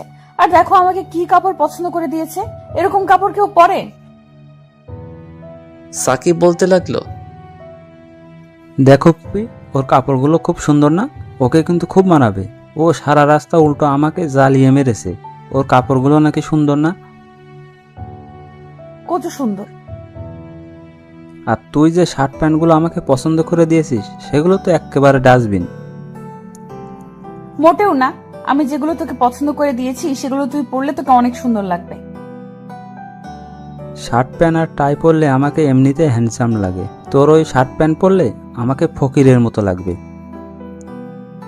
ওরা দুজনের কথা শুনে মনে হচ্ছে ওরা প্রকৃতপক্ষে স্বামী স্ত্রী, আর আমি তৃতীয় পক্ষ ভিলেন হয়ে তাদের মধ্যে এসে পড়েছি। এই তোরা থাম। ঈশিতা, ফারাবির কোন শাড়ি পছন্দ রে? কেন? না, এমনি। নীল আর আকাশী কেন বলতো? না, এমনি। তুই এক কাজ কর, একটা নীল বা আকাশি শাড়ি পরে তোর রুমে যা। আমার রুমে ফারাবের পছন্দের নীল বা আকাশি শাড়ি পরে যেতে হবে কেন? তুই তো রুমে গেলেই দেখতে পাবি। আরে আজিব তো, আমার রুমে গেলে কি দেখতে পাবো? এত কথা বলিস কেন? তুই একটা শাড়ি পরে রুমে গিয়ে দেখ না। আচ্ছা ঠিক আছে, যাচ্ছি। ঈশিতার রুমে গিয়ে একটা আকাশি কালারের শাড়ি পরতে লাগলো, আর দুনিয়ার কৌতূহল এসে ওর মাথায় জমা হতে লাগলো। কে আছে আমার রুমে যে কারণে আম্মু বলল ফারাবির পছন্দের শাড়ি পরতে? আর আমিও বা কেন ফারাবির পছন্দের শাড়ি পরছি? কিছুই বুঝতে পারছি না। ঈশিতার শাড়ি পরা শেষ হলে সাকিব গিয়ে ঈশিতার রুমে ঢুকে। এখানে আসলি কেন? এমনিতে দেখতে আসলাম, শাড়ি পরলে তোকে কেমন লাগে। তোর দেখতে হবে না, তুই যা এখান থেকে। বাহ, তোকে তো আকাশি কালার শাড়িতে খুব সুন্দর লাগছে। দেখতে হবে না কার পছন্দের। এই শাড়িটা ফারাবির পছন্দের। ও নিজে আমাকে কিনে দিয়েছিল। ও বলেছিল এই শাড়িতে নাকি আমাকে খুব মানাবে আর অনেক সুন্দর লাগবে, তাই এই শাড়িটা তুলে রেখেছিলাম। ফারাবি যেদিন আসবে ওই দিন ওর সামনে এই শাড়িটা পরে দাঁড়াবো, ওকে চমকিয়ে দেবো আর বলবো, দেখো তোমার দেওয়া শাড়িটা আজও আমি যত্ন করে তুলে রেখেছি, তোমার সামনে পরবো বলে, তোমার মুখ থেকে একবার আমার প্রশংসা শুনবো বলে। বাহ বাহ, দারুণ তো। আমার দেওয়া পছন্দের শাড়ি পরলে বুঝি তোকে সুন্দর লাগবে না? তোর আবার পছন্দ? এইভাবে হাসছিস কেন? আমার দেওয়া শাড়ি পরলে তোকে আরো সুন্দর লাগবে। তোর দেওয়া শাড়ি আমার পরারও দরকার নাই, আর সুন্দর লাগারও দরকার নাই। তোর বউকে তোর শাড়ি পছন্দের শাড়ি দিস? সর সামনে থেকে। আরে কোথায় যাচ্ছিস, দাঁড়া না। এই কথা বলে সাকিব ঈশিতার হাত ধরে ফেলল। তুই আমার হাত ধরছিস কেন? আমার হাত ছাড়। আচ্ছা ছাড়বো, আগে তোর সাথে কয়েকটা ছবি তুলি। তোকে শাড়িতে যে সুন্দর লাগছে না, আমি তো চোখ সরাতে পারছি না। চোখ নিচে নামিয়ে রাখ, আমার দিকে ভুলেও তাকাবি না। আমি আরেকজনের রেখে যাওয়ার সম্পদ, সে সম্পদের দিকে কেউ কুনজরে তাকাবে তা আমি হতে দেব না। আরে আমি তো তোর দিকে কোন নজরে তাকাই না, ভালোবাসার নজরে তাকাই। ভালোবাসার নজরে তাকাস মানে? ভুলেও এ কথা মুখে আনবি না। কোনো নজরে আমার দিকে তাকাতে পারবি না, ব্যাস। আচ্ছা ঠিক আছে, তাকাবো না। এখন চল একটা ছবি তুলি। আচ্ছা ঠিক আছে, তুল। সাকিব ঈশিতার গায়ের সাথে গা ঘেঁষে ছবি তুলতে লাগলো। এমন সময় ওরা কি করে দেখার জন্য একটু সামনে গেলাম। যখন আমি দেখলাম ঈশিতার গায়ের সাথে গা ঘেঁষে সাকিব ছবি তুলছে, তখন আমার বুঝতে বাকি রইল না ঈশিতার সাথে সাকিবের কিছু চলছে। বুকের ভিতরে জমে থাকা 4 বছরের ভালোবাসাটা যেন সেকেন্ডের ভিতরে ঘৃণায় পরিণত হলো। রাগে আমার সমস্ত শরীর কাঁপতে লাগলো। ইচ্ছে করছে এখন গিয়ে ঈশিতার গালে কয়েকটা থাপ্পড় দেই। স্বামী দূরে রেখে আরেকজনের সাথে গা ঘেঁষে ছবি তুলে, কিন্তু ওকে আমি ভালোবাসি। ভালোবাসার মানুষের উপরে হাত তোলা যায় না, তাকে ভালোবাসার মাধ্যমে বোঝাতে হয়, আর তা না হলে হিতে বিপরীত হয়ে যায়। আমি রাগে বাসা থেকে বেরিয়ে যাচ্ছি। খালামণি বলতে লাগলো, কোথায় যাচ্ছিস ফারাবি? ঈশিতা শাড়ি পরতে গিয়েছে, এক্ষুনি চলে আসবে। কি শাড়ি যে পরেছে তা আমি দেখেছি। আমার একটা জরুরি কাজ আছে, আমি চলে যাচ্ছি। কি এমন জরুরি কাজ যে এতদিন পরে সে ঈশিতার সাথে দেখা না করেই চলে যাচ্ছিস? ঈশিতা যদি জানতে পারে তাহলে কি হবে জানিস? কিচ্ছু হবে না, আমার কাজ আছে, আমি যাচ্ছি। চলে আসলাম বাসায়। খালামণি পিছন থেকে ডাকলো। রাগে এতটাই বিভোর ছিলাম যে কিছুই শুনিনি। বাসায় এসে সোফায় বসে আছি। আম্মু বলতে লাগলো, কিরে তুই আসলি, ঈশিতাকে আনলি না যে? ঈশিতাকে আমি আনবো কেন? ঈশিতার কি পা নেই? কি বলছিস তুই? তুই না গিয়েছিস ঈশিতাকে আনার জন্য? না, আমি যাইনি। আচ্ছা, ঈশিতা কি তোমার কাছে বলে ওদের বাড়ি গিয়েছিল? হ্যাঁ, কেন? তুমি কি ওকে হুকুম দিয়েছো যাওয়ার জন্য, নাকি ও বলেই চলে গিয়েছিল? ও বললো খালামণি আমি একটু বাড়িতে যাচ্ছি, বিকেলে চলে আসবো। হঠাৎ এই কথা কি জন্য জিজ্ঞেস করছিস বলতো? ও ওর বাড়িতে যাবে, এটা কি বলে যেতে হবে নাকি? অবশ্যই বলে যেতে হবে। তুমি জানো না, নিজের আপন বাবাও যদি মারা যায়, স্ত্রী স্বামীর হুকুম ছাড়া বাবাকে দেখতে যেতে পারে না। তুই তো ওই সময় ছিলি না। ছিলাম না ঠিক আছে, কিন্তু তোমার কাছ থেকে তো হুকুম নেওয়ার দরকার ছিল। আমার কাছে বলে গিয়েছে তো। কি এমন হয়েছে যে তুই এভাবে বলছিস? না, কিচ্ছু হয়নি, এমনি। ওইদিকে ঈশিতা শাড়ি পরে ওর রুমে গিয়ে দেখে কেউই নাই। ওর আম্মুকে জিজ্ঞাসা করলে ওর আম্মু আমার কথা সব খুলে বলে। ঈশিতা তা শুনে বিশ্বাসই করতে পারছে না যে আমি এসেছি। নিশ্চিত হওয়ার জন্য আম্মুকে ফোন দিল। আমি সোফায় বসে বারবিকিউ চানাচুর আর অমৃত মটর ভাজা খাচ্ছি। এমন সময় দরজায় কলিং বেলটা বাজতে লাগলো। আমি সোফা থেকে উঠে দরজাটা খুললাম। একজন বোরকা পরিহিত মহিলা দাঁড়িয়ে আছে, তার পিছনে একটা স্কুটি রাখা। আমি মহিলাটিকে লক্ষ্য করে বললাম, কাকে চাই? মহিলাটি কিছুক্ষণ আমার দিকে তাকিয়ে হঠাৎ আমাকে শক্ত করে জড়িয়ে ধরলো। আমি হতভম্ব হয়ে বলতে লাগলাম, আরে আন্টি কি করছেন? ছাড়েন আমাকে, আমার শ্বাস নিতে কষ্ট হচ্ছে তো। কি শুরু করে দিয়েছেন? ছাড়ুন বলছি। কিন্তু আন্টি আমাকে আরো শক্ত করে জড়িয়ে ধরেছে। না, আর পারছি না, এবার বুঝি দমটা আটকে যাবে। অনেক কষ্ট করে বললাম, আরে আন্টি আমার দম আটকে যাচ্ছে, ছাড়ুন আমাকে। সাথে সাথে আমাকে ছেড়ে দিয়ে মুখের পর্দাটা তুললো আর বলতে লাগলো, শয়তান, আমি আন্টি না, আমি তোমার ঈশিতা। এই কথা বলে আবারও জড়িয়ে ধরলো। এবার কিছু একটা স্বস্তি পাচ্ছি। 4 বছরের জমিয়ে রাখা ভালোবাসার অনুভূতিটা আবেগ হয়ে একসাথে বেরিয়ে আসতে যাচ্ছে। কিছুক্ষণ জড়িয়ে ধরে রাখার পরে বলতে লাগলো, দেখি তোমাকে, আমি তো বিশ্বাসই করতে পারছি না তুমি আমার সামনে দাঁড়িয়ে আছো। আমি যা ভেবেছি তাই, তুমি আগের চেয়ে খুব সুন্দর হয়ে গেছো, কিন্তু চেহারাটা সে পিচ্চি পিচ্চি রয়ে গেছে। কি হলো, কথা বলো না কেন? কি বলবো? কি বলবো মানে? তুমি বলেছিলে 15 দিন পরে আসবে, কিন্তু হঠাৎ করে চলে আসছো। তাহলে আমাকে মিথ্যে বলেছিলে কেন? আর তুমি এসে আমাদের বাসায় গিয়ে আমাকে না দেখে চলে আসলে। আমি কি কষ্ট করে শাড়িটা পরেছিলাম? আমি কি আর জানতাম তুমি আসছো? কি হলো, চুপ করে আছো কেন? কথা বলো, নাকি চেহারার সাথে মন দিল সব পাল্টে ফেলেছো? আমি ঠিকঠাক দাঁড়িয়ে রইলাম, কোনো কথা বলছি না। আসলে 4 বছরের ভালোবাসার জন্য ব্যাকুল হওয়া মনটা কিছু মুহূর্ত আগে ঈশিতার কাজকর্মের দৃশ্যগুলো দেখে ভালোবাসার জন্য ব্যাকুল হওয়া মনটাই হঠাৎ করে কালো ছোট্ট একটা দুঃখ এসে ভিড় করেছে। আম্মু হঠাৎ করে ঈশিতার কণ্ঠ শুনে বলতে লাগলো, ঈশিতা, তুই কখন আসলি? ঈশিতা আম্মুর কথা জবাব দিচ্ছিল। তাদের মাঝখানে আমি আম্মুকে লক্ষ্য করে বললাম, আমার মাথা প্রচন্ড ব্যথা করতেছে, আমাকে 1 কাপ কফি বানিয়ে দাও। আমি আমার রুমে সোফায় বসে মোবাইল টিপতে লাগলাম। ঈশিতা আম্মুর হাত থেকে কফির কাপটা নিয়ে আমার সামনে গিয়ে দাঁড়ালো। তারপর আমার হাতে কাপটা দিয়ে আমার গা ঘেঁষে বসলো। আমি মোবাইলটা পকেটে রেখে কফির মগে চুমুক দিচ্ছি। ঈশিতা 4 বছর পর আমার এত কাছে আসার পরেও আমার ভাবমূর্তির অনুভূতির ফিলিংস না পেয়ে বলতে লাগলো, কি হলো, তুমি আমার সাথে কথা বলছো না কেন? তুমি কি কোনো কিছুর জন্য আমার প্রতি অসন্তুষ্ট? আমি ঈশিতার কথা শুনে একবার ঈশিতার দিকে ঘুরে তাকালাম।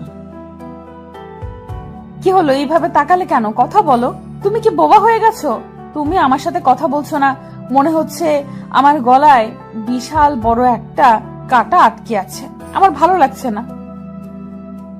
কথা বলো না, চুপ করে থাকো। মাথা কি বেশি ব্যথা করছে? তাহলে কফি খাওয়ার দরকার নেই, আমি কমপ্লেক্স নিয়ে আসছি। কমপ্লেক্স খেয়ে ওষুধ খেয়ে একটু রেস্ট করো, দেখবে মাথা ব্যথা চলে যাবে। ঈশিতা কমপ্লেক্স দুধ, চিনি আর ট্যাবলেট নিয়ে আসলো আর বলতে লাগলো, এগুলো খেয়ে ওষুধ খেয়ে একটু রেস্ট করো। আমি ঈশিতার হাত থেকে ট্যাবলেটটা নিয়ে খেয়ে ফেললাম। ঈশিতা বলতে লাগলো,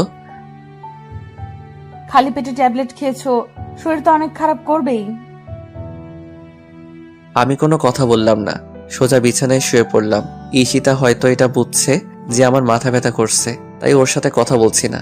আসল কারণ তো ও আর জানে না। ঈশিতা আস্তে আস্তে আমার মাথার পাশে গিয়ে বসলো। তারপর ওর নরম হাতটা আমার কপালে রাখলো।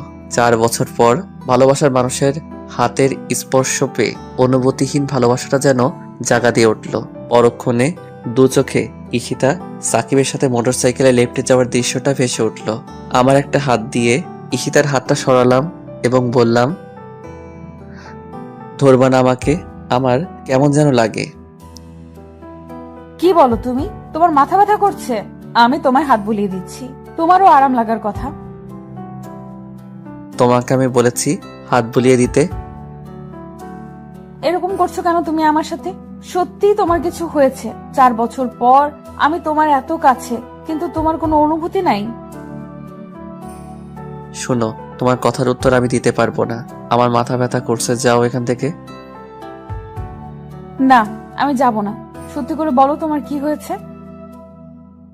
আমার কিচ্ছু হয়নি, এখান থেকে যেতে বলেছি তোমাকে। না, আমি যাব না। যাবে না তো? না। এবার আমার সত্যি সত্যি রাগ উঠে গেল। আমি বিছানা থেকে উঠে ঈশিতার দিকে অগ্নি দৃষ্টি নিয়ে তাকালাম। ঈশিতা একটু ভয় পেয়ে গেল এবং বলতে লাগলো, আমার দিকে এইভাবে চোখ লাল করে তাকালে কেন? চোখ নামাও বলছি। এবার আমি জোরে ধমক দিয়ে বললাম, তোমাকে আমি এখান থেকে যেতে বলেছি। ঈশিতা আমার ধমক শুনে কেঁপে উঠল। এরকম ধমক হয়তো আমার কাছ থেকে আশা করেনি। ঈশিতা চুপ করে বাহিরে চলে যাচ্ছে। আমি স্পষ্ট দেখতে পেলাম হাতের উল্টো পিঠ দিয়ে চোখের জল মুছছিল। আমি বিছানায় শুয়ে পড়লাম। ওইদিকে ঈশিতা আম্মুর সামনে গিয়ে দাঁড়ালো। আম্মু ঈশিতাকে দেখে বলতে লাগলো, কি হলো, কাঁদছিস কেন? তোমার ছেলে আর স্বাভাবিক নাই। এই 4 বছরে অনেকটা পাল্টে গেছে। আমি আসার পর থেকে আমার সাথে একটা কথাও বলেনি। ওর মাথা ব্যথা করছে, আমি হাত দিয়ে ওর মাথা টিপে দিচ্ছি। আমাকে বলে কি ওকে না ধরার জন্য। আমাকে চোখ লাল করে ধমক দিয়েছে। তোমার ছেলে সব সময় আমাকে ভয় পেত, আর এখন তোমার ছেলের চোখের দিকে তাকাতে ভয়ে কেঁপে উঠলাম। আমি ওর এরকম অগ্নি দৃষ্টি চোখ কখনো দেখিনি। আর এই জন্য এভাবে কাঁদতে হবে? ওর বুঝি মাথা ব্যথা করছে তাই তোর সাথে এরকম করেছে? না না, সত্যি সত্যি তোমার ছেলে পাল্টে গেছে। কিছু পাল্টায়নি, ও যেমন ছিল তেমনই আছে। একটু পরে দেখবি ভালো হয়ে যাবে। রাত 8টায় কারো গরম উষ্ণ নিঃশ্বাস আমার মুখে পড়ছে। আমি আস্তে করে চোখটা খুলে দেখি ঈশিতা আমার দিকে ঝুলে আছে এবং তীক্ষ্ণ দৃষ্টি নিয়ে আমার দিকে তাকিয়ে আছে। ঈশিতার ঠোঁট আমার ঠোঁটের এতই কাছে যে দুজন দুজনের নিঃশ্বাস অনুভব করতে পারছি। আমিও এক দৃষ্টি নিয়ে ঈশিতার মায়াবী চোখ জোড়ার দিকে তাকিয়ে আছি। ওর ঠোঁট অল্প অল্প কাঁপছে কিছুক্ষণ আগে কান্নার কারণে এবং গাল এবং নাক লাল হয়ে আছে।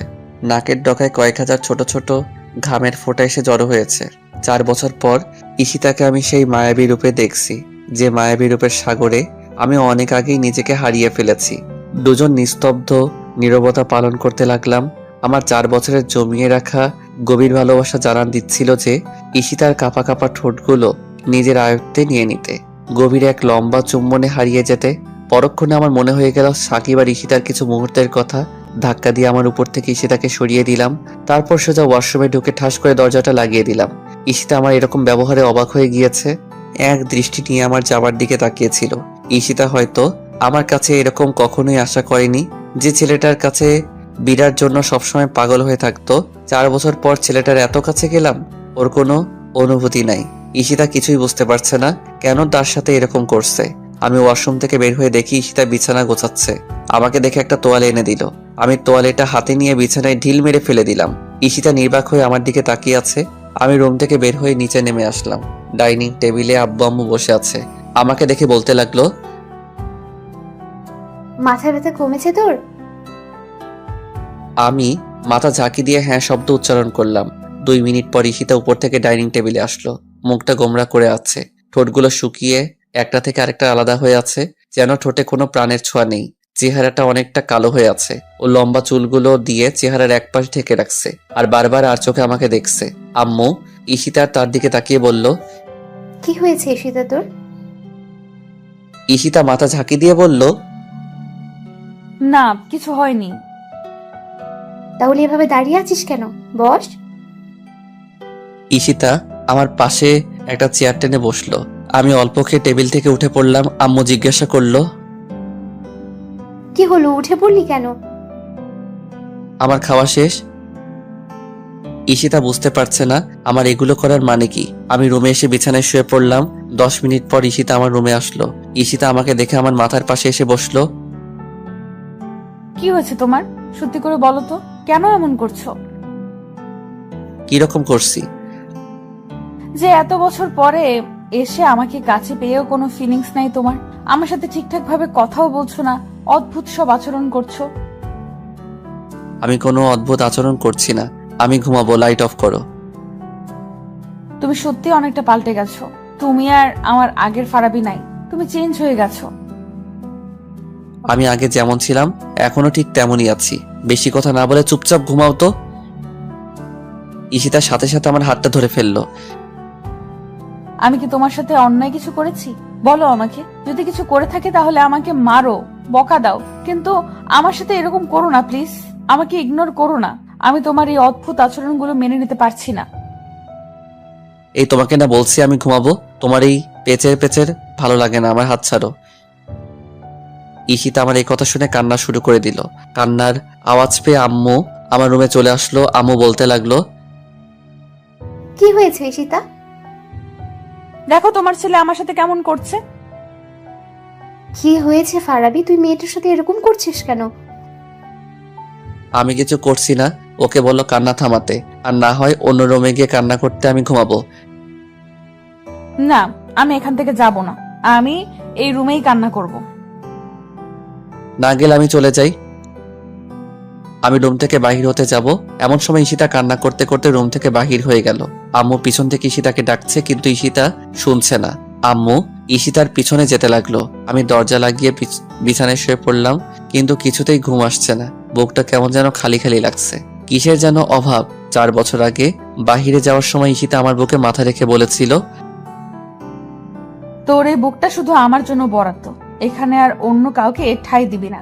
আমার বাকিটা জীবন তোর এই বুকে মাথা রেখে ঘুমাতে চাই। এসব ভাবতে ভাবতে কখন ঘুমিয়ে গেলাম বলতে পারবো না। সকাল 10টায় ঘুম ভাঙলো। আমি ফ্রেশ হয়ে নিচে নেমে ঈশিতাকে দেখতে পাচ্ছি না। সারা রাত কোথায় ছিল, কোন রুমে ছিল তাও জানি না। আমি আম্মুকে ঈশিতার কথা জিজ্ঞাসা করলাম। আম্মু বলতে লাগলো, আমি জানি না। তুমি জানো না মানে? 4 বছর পরে এসে মেয়েটার সাথে এরকম ব্যবহার করতে পারলি তুই? মেয়েটা সারা রাত ড্রয়িং রুমে সোফায় বসে কান্না করেছে, একটুও ঘুমায়নি। এখন কোথায়? চলে গেছে। চলে গেছে মানে? কোথায় চলে গেছে? ওদের বাসায়। আম্মুর কথা শুনে আমার রাগ উঠে গেল। যে কারণে 4 বছর পরে এত কাছে আসার পরে ওকে আপন করে নিতে পারিনি, আবারও না বলে ওই বাড়িতেই গিয়েছে। কেন গিয়েছে? সাকিবের সাথে কথা বলার জন্য। আমি একটা রিক্সা নিয়ে ঈশিতার বাসায় চলে গেলাম। রাগ একটু কমেনি। বাসার কলিং বেল চাপ দিতেই খালামণি এসে দরজা খুলে দিল। তারপর আমাকে ঈশিতার সম্পর্কে অনেক কিছু জিজ্ঞাসা করলো। আমি কোনো কিছুর প্রতি উত্তর না দিয়ে সোজা ঈশিতার রুমের কাছে চলে গেলাম। সাকিবকে বাসায় দেখতে পাচ্ছি না, হয়তো অফিসে চলে গিয়েছে। আমি ঈশিতার দরজার সামনে দাঁড়াতেই ঈশিতার স্পষ্ট কান্নার আওয়াজ শুনতে পেলাম। আমি দরজায় দাঁড়িয়ে ঈশিতাকে একটা ডাক দিলাম। সাথে সাথে কান্নার আওয়াজটা কয়েক সেকেন্ডের জন্য অফ হয়ে গেল। হয়তো বোঝার চেষ্টা করছে কে আমাকে ডাকে। আমি আবারও ঈশিতাকে ডাক দিলাম। এবার কান্নার আওয়াজটা একটু বেড়ে গেল, হয়তো বুঝে ফেলেছে আমি এসেছি। আমি আরো কয়েকটা ডাক দিলাম দরজা খোলার জন্য। না, প্রতিবারই কান্নার আওয়াজ বেড়ে চলেছে। আমি এক নাগাড়ে ডেকেই যাচ্ছি আর ও এক নাগাড়ে কান্না করেই যাচ্ছে। অলরেডি 30 মিনিট ওভার হয়ে গিয়েছে। আমি দরজার বাইরে দাঁড়িয়ে ওকে ডাকছি, কিন্তু ও দরজা খুলছে না। এবার মেজাজটা একটু খারাপ হয়ে গেল। আমি দরজা জোরে ধাক্কা দিয়ে ডাকতে লাগলাম, দরজা খুলবে কি খুলবে না বলো?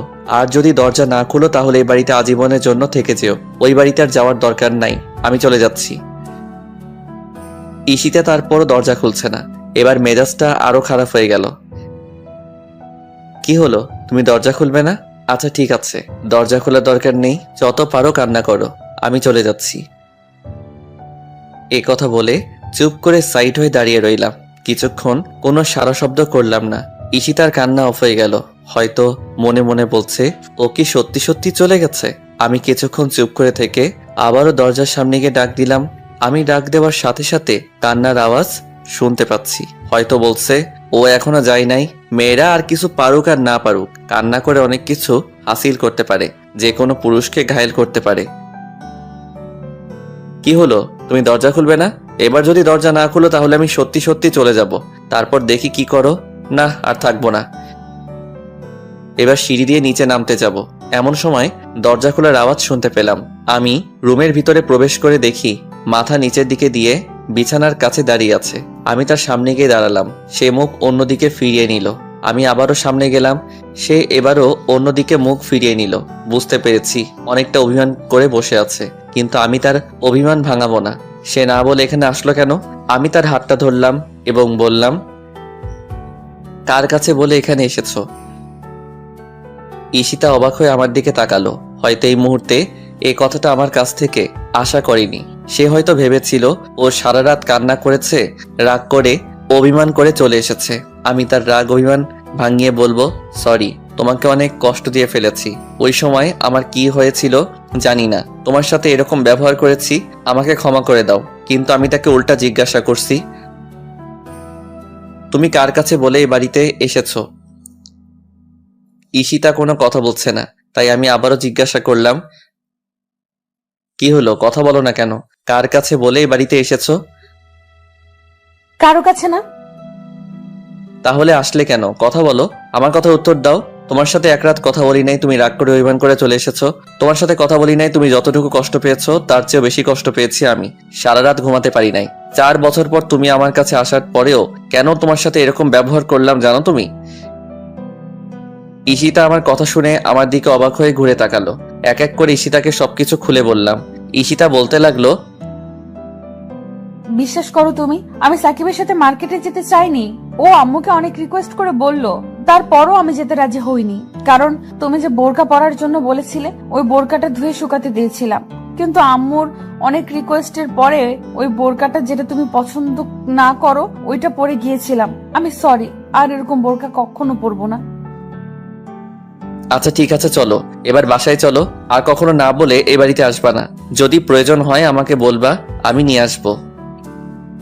ঈশিতাকে নিয়ে রাস্তায় দাঁড়িয়ে আছি, অনেকক্ষণ হয়ে গেল, একটা রিক্সাও পাচ্ছি না। না, আর দাঁড়িয়ে না থেকে দুজন হাঁটতে শুরু করলাম। দুজন পাশাপাশি হাঁটছি।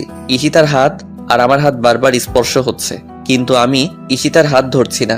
ঈশিতা হয়তো চাচ্ছে ওর হাতটা আমি ধরি, বারবার ওর হাতটা আমার হাতের সাথে ইচ্ছাকৃতভাবে স্পর্শ করছে।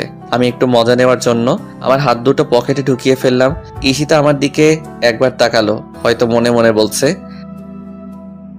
শয়তান পোলা, হাত দুটো পকেটে ঢুকিয়ে ফেলছিস কেন? আমার সাথে ভাব ধরছিস? যা, তোর হাত ধরবই না। আমি পকেট থেকে একটা হাত বের করে ঈশিতার হাতটা ধরলাম। সাথে সাথে ঈশিতা আমার দিকে তাকালো। 4 বছর পর ভালোবাসার মানুষের হাত স্পর্শ করছি। হাতটা একদম পিচ্চি বাচ্চাদের হাতের মতো, দেখলে বোঝা যায় না 23-24 বছরের মেয়ের হাত। হাতে নখগুলো একটু বড়, প্রতিটি নখে লাল রঙের নীল পালিশ দেওয়া। আর হাতের মধ্যে সবচেয়ে বেশি ফুটে উঠেছে সেটা হলো আমার পরিয়ে দেওয়া রিং। আমি হাতটা ধরে অল্প একটু জোরে চাপ দিলাম। ঈশিতা কোনো সারা শব্দ করলো না। এবার আমি একটু জোরেই চাপ দিলাম। ঈশিতা এবার জোরে উফ করে উঠলো। আমি সাথে সাথে হাত ছেড়ে দিলাম। কি হলো, ব্যথা পেলে? যা, এত জোরে কেউ চাপ দেয়? ঈশিতার দিকে লক্ষ্য করে দেখি চোখে পানি টলমল করছে। না, সত্যি অনেকটা ব্যথা পেয়েছে, না হলে চোখে পানি আসতো না। এত জোরে চাপ দেওয়া আমার ঠিক হয়নি। আমি ঈশিতার সামনে গিয়ে ঈশিতার থোতায় হাত দিয়ে মাথা উপরে তুললাম। ঈশিতার চেহারার দিকে তাকিয়ে তো আমি বাকরুদ্ধ হয়ে গেছি। এতক্ষণ কথা বললাম, আমি তো চেহারার দিকে লক্ষ্য করি নাই। রাত থেকে এ পর্যন্ত কান্না করতে করতে চেহারার একেবারে বাজে অবস্থা করে ফেলেছে। চোখগুলো আগুনের মতো লাল হয়ে আছে, নাকের ডগায় মনে হচ্ছে রক্ত জমাট বেঁধেছে। বেশি কান্নার কারণে ফর্সা চেহারা সূর্যের লাল রক্তিম কালার ধারণ করেছে। না, এভাবে কষ্ট দেওয়া আমার ঠিক হয়নি। আমি গতকাল রাতে একটু বেশি করে ফেলেছি। হঠাৎ করে হয়তো আমার এমন ব্যবহার মেনে নিতে পারে নাই, তাই সারা রাত কান্না করেছে। আমি ঈশিতার 2 গালে হাত দিয়ে বললাম, এ কি, কান্না করতে করতে চেহারার কি বাজে অবস্থা করেছো? এইভাবে কেউ কান্না করে? তোর ব্যবহারের জন্যই তো। আসলে আমি রিয়েলি সরি। আমি বুঝতে পারিনি তুমি এতটা কষ্ট পাবে। কি করবো বলো, ওই সময় আমার মাথা ঠিক ছিল না। এক হলো মাথা ব্যথা, আর এক হলো তোমার চিন্তা। দোনোটা মিলিয়ে আমার মাথা নষ্ট করে দিয়েছিল। তাই মুখ দিয়ে যা এসেছে তাই বলেছি। এবারের মতো তোমার পিচ্চি বরটাকে মাফ করে দাও। কোনো মাফ নাই। কেন, সরি বললাম তো, আর কখনো এরকম করবো না, তোমাকে কষ্ট দিব না। এবারের মতো মাফ করে দাও। বললাম তো কোনো মাফ নাই। তুমি আমাকে বেশি কষ্ট দিয়েছো, সারা রাত কান্না করিয়েছো। এত সহজে মাফ করে দিলে তুমি আমাকে আবার কষ্ট দিবে। আর কখনো কষ্ট দিব না, এই যে প্রমিস করে বলছি। না, হবে না। তাহলে কি করলে মাফ করবে? যা বলবো তা করবে তো? করবো। কিছু শর্ত মানতে হবে। কি শর্ত?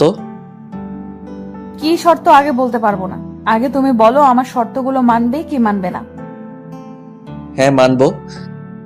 প্রথম শর্ত, গতকাল রাত থেকে কিছু খাই নাই। প্রচুর খিদে লেগেছে। এখন বাসায় গিয়ে আমাকে নিজ হাতে খাইয়ে দিতে হবে। কি বলো তুমি, কাল রাত থেকে কিছু খাও নাই, এই জন্য চেহারার এই অবস্থা করেছো। চলো এখন তাড়াতাড়ি বাসায় চলো। না, আগে আমার শর্তগুলো শোনো। শর্ত পরে শুনবো, আগে তাড়াতাড়ি বাসায় চলো। এইভাবে না খাইয়ে থাকলে শরীরে রোগ বেঁধে যাবে। কিচ্ছু হবে না আমার, আগে আমার শর্তগুলো শোনো। বললাম তো পরে শুনবো, আগে বাসায় চলো। বাসায় গিয়ে তারপর শুনবো। তার মানে তুমি আমার শর্তগুলো শুনবে না? আচ্ছা ঠিক আছে, তাড়াতাড়ি বলো। প্রথম শর্ত মনে আছে তো? হ্যাঁ আছে।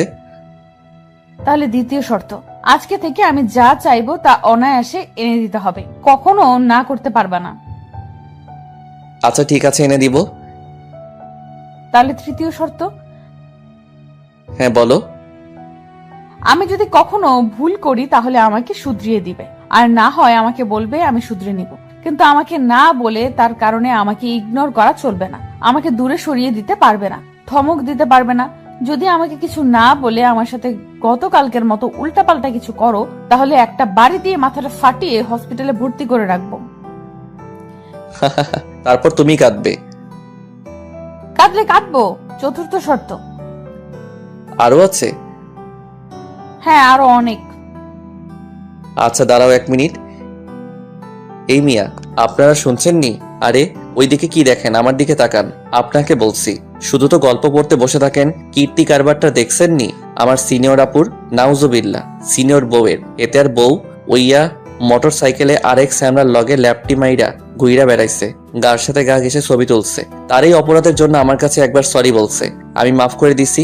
আর আমি তার সাথে একটু রাগ দেখিয়ে কথা বলছি, তারপর 3 বার সরি বললাম, কিন্তু আমার মাফ নাই। এই মাঝ রাস্তায় রোদের মধ্যে দাঁড়িয়ে আমাকে শর্ত দিচ্ছে। অলরেডি 3টা দিয়ে ফেলেছে, আরো অনেক আছে। কেমনটা লাগে বলেন?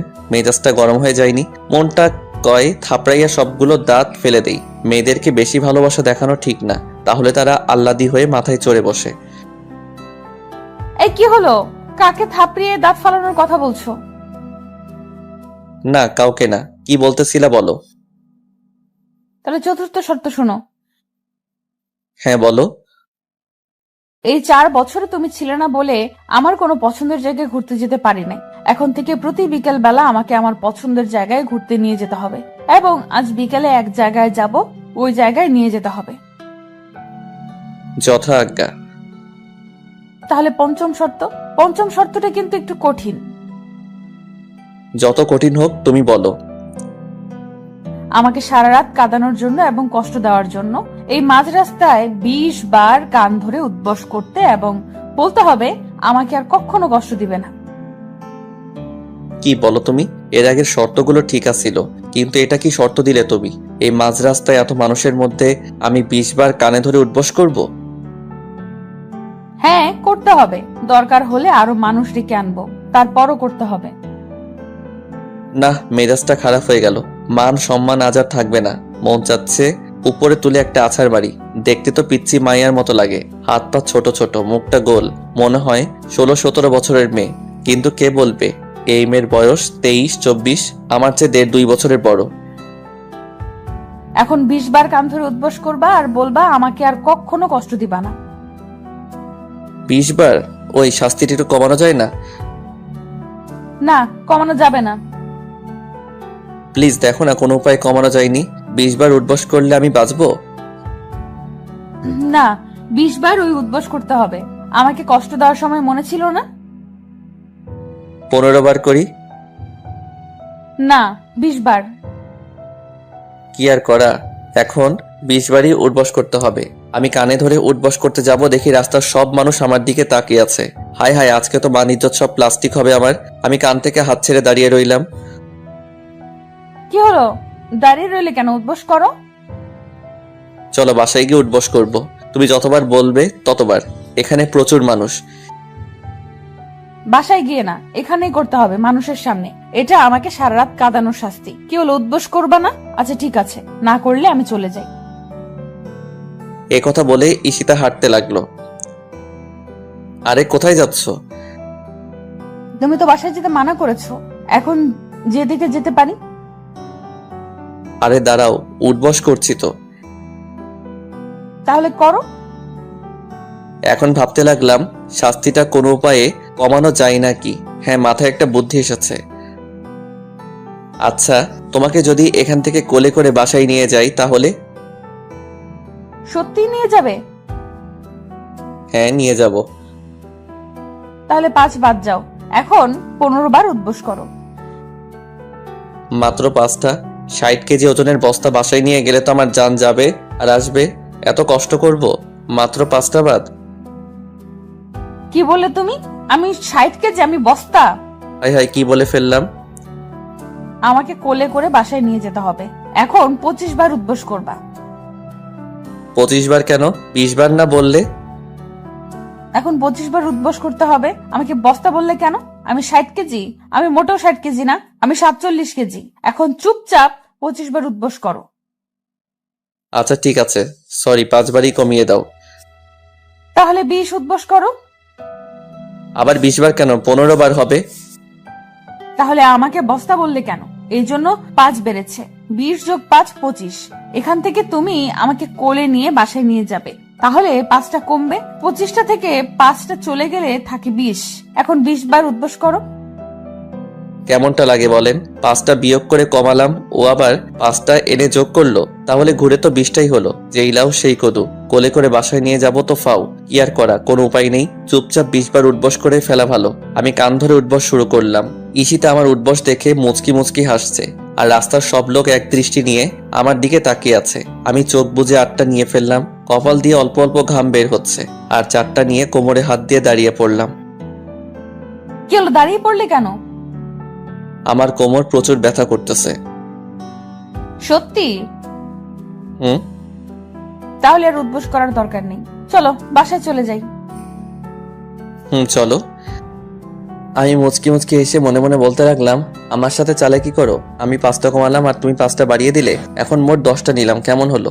ঈশিতা আমার মুচকি হাসি দেখে বলতে লাগলো, তুমি হাসো কেন? না এমনি। তার মানে তুমি আমাকে মিথ্যা বলেছো, তোমার কোমরে কোনো ব্যথা নাই? না আছে তো। আচ্ছা ঠিক আছে, এখন আমাকে কোলে নাও। কোমরে ব্যথা নিয়ে? তুমি কিন্তু আমাকে কথা দিয়েছো। আচ্ছা ঠিক আছে, নিচ্ছি। ঈশিতাকে কোলে নিয়ে হাঁটতে শুরু করলাম। ঈশিতা আমার কপালে বেয়ে আসা ঘামগুলো তার শাড়ির আঁচল দিয়ে মুছে দিচ্ছে। একটা মানুষ যে তার প্রিয় মানুষকে কতটুকু ভালোবাসে তার কেয়ারিং দেখে বোঝা যায়। আমি তোমাকে অনেক ভালোবাসি, তাই তো সব দিকে তোমার এত কেয়ার করি। ঈশিতা তার হাত দিয়ে আমার গলা জড়িয়ে ধরে আছে এবং পলকহীন দৃষ্টি নিয়ে আমার দিকে তাকিয়ে আছে। কি দেখো? আমার পিচ্চি বরটাকে। আমাকে দেখার কি আছে? তোমার মাথা একটু নিচে নামাও। আমি মাথাটা নিচে নামালাম। ঈশিতা তার হাত দিয়ে আমার স্টাইল করা চুলগুলো সব ওলট পালট করে দিল। কি হলো, চুলগুলো এমন করলে কেন? তোমাকে এত সুন্দর, এত স্মার্ট লাগে কেন? তাই বলে চুলগুলো তুমি এমন করবে? 100 বার করব। কেউ যেন তোমার দিকে না তাকায়, শুধু আমি দেখবো। তাই শুধু তুমি দেখবে? বাসার সামনে গিয়ে ঈশিতাকে কোল থেকে নামিয়ে দিলাম। দরজার কলিং বেল চাপ দিতেই আম্মু এসে দরজা খুলে দিল। আম্মু ঈশিতাকে দেখে বলতে লাগলো, কি হলো, চলে আসলি কেন? তোমার ছেলে নিয়ে আসছে। আমার ছেলে তো তোর সাথে গতকাল রাতে খারাপ ব্যবহার করেছে। তোমার ছেলে আমার কাছে প্রমিস করেছে আর কখনো এরকম করবে না, না হলে আমি আসতাম না। ফের যদি আবার এরকম করে তাহলে একেবারে চলে যাব, আর কখনো আসবো না। না, এখন আমাকে খাবার দাও, আমার প্রচুর খিদে লেগেছে। তোমার ছেলের জন্য একদিন না খেয়েছিলাম। ঠিক আছে, তুই টেবিলে বস, আমি খাবার দিচ্ছি। না, টেবিলে বসে খাবো না, তুমি খাবার দাও, আমি রুমে নিয়ে খাবো। আম্মু ঈশিতার দিকে তাকিয়ে একটা মুচকি হাসি দিল। মার চোখ ফাঁকি দেওয়ার মতো কেউ নাই। আম্মু হয়তো বুঝে ফেলেছে ঈশিতা কি জন্য রুমে খাবার নিয়ে খাবে। আমি রুমে এসে বিছানায় শুয়ে পড়লাম। 2-3 মিনিট পর ঈশিতা খাবার প্লেট হাতে নিয়ে রুমে ঢুকলো। দেখে আমি বিছানায় শুয়ে আছি বলতে লাগলো, কি হলো, শুয়ে পড়লে কেন? উঠো বলছি। শুয়ে পড়ছি কি সাদে? তোমাকে কোলে করে নিয়ে আসতেই তো আমার জান শেষ। তার মানে বোঝাচ্ছ আমি অনেক উইট? আমি কখন বললাম তুমি অনেক উইট? এই যে বললে আমাকে কোলে করে নিয়ে আসতে আসতে তোমার জান শেষ, আর ভুলেও কখনো বলবো না আমাকে কোলে নেওয়ার জন্য। ঈশিতা রাগ করে খাবার প্লেট হাতে নিয়ে রুম থেকে চলে যাচ্ছে। আরে কোথায় যাচ্ছ? নিচে যাচ্ছি, খাবো না আমি? কেন, তুমি না বললে তোমাকে নিজ হাতে খাইয়ে দিতে? না, কেউ খাইয়ে দিতে হবে না, আমি খাবোই না। কেন? তুমি ওই সময় বললে আমি বস্তা, এখন বলছো আমি অনেক উইট, খাবো না আমি।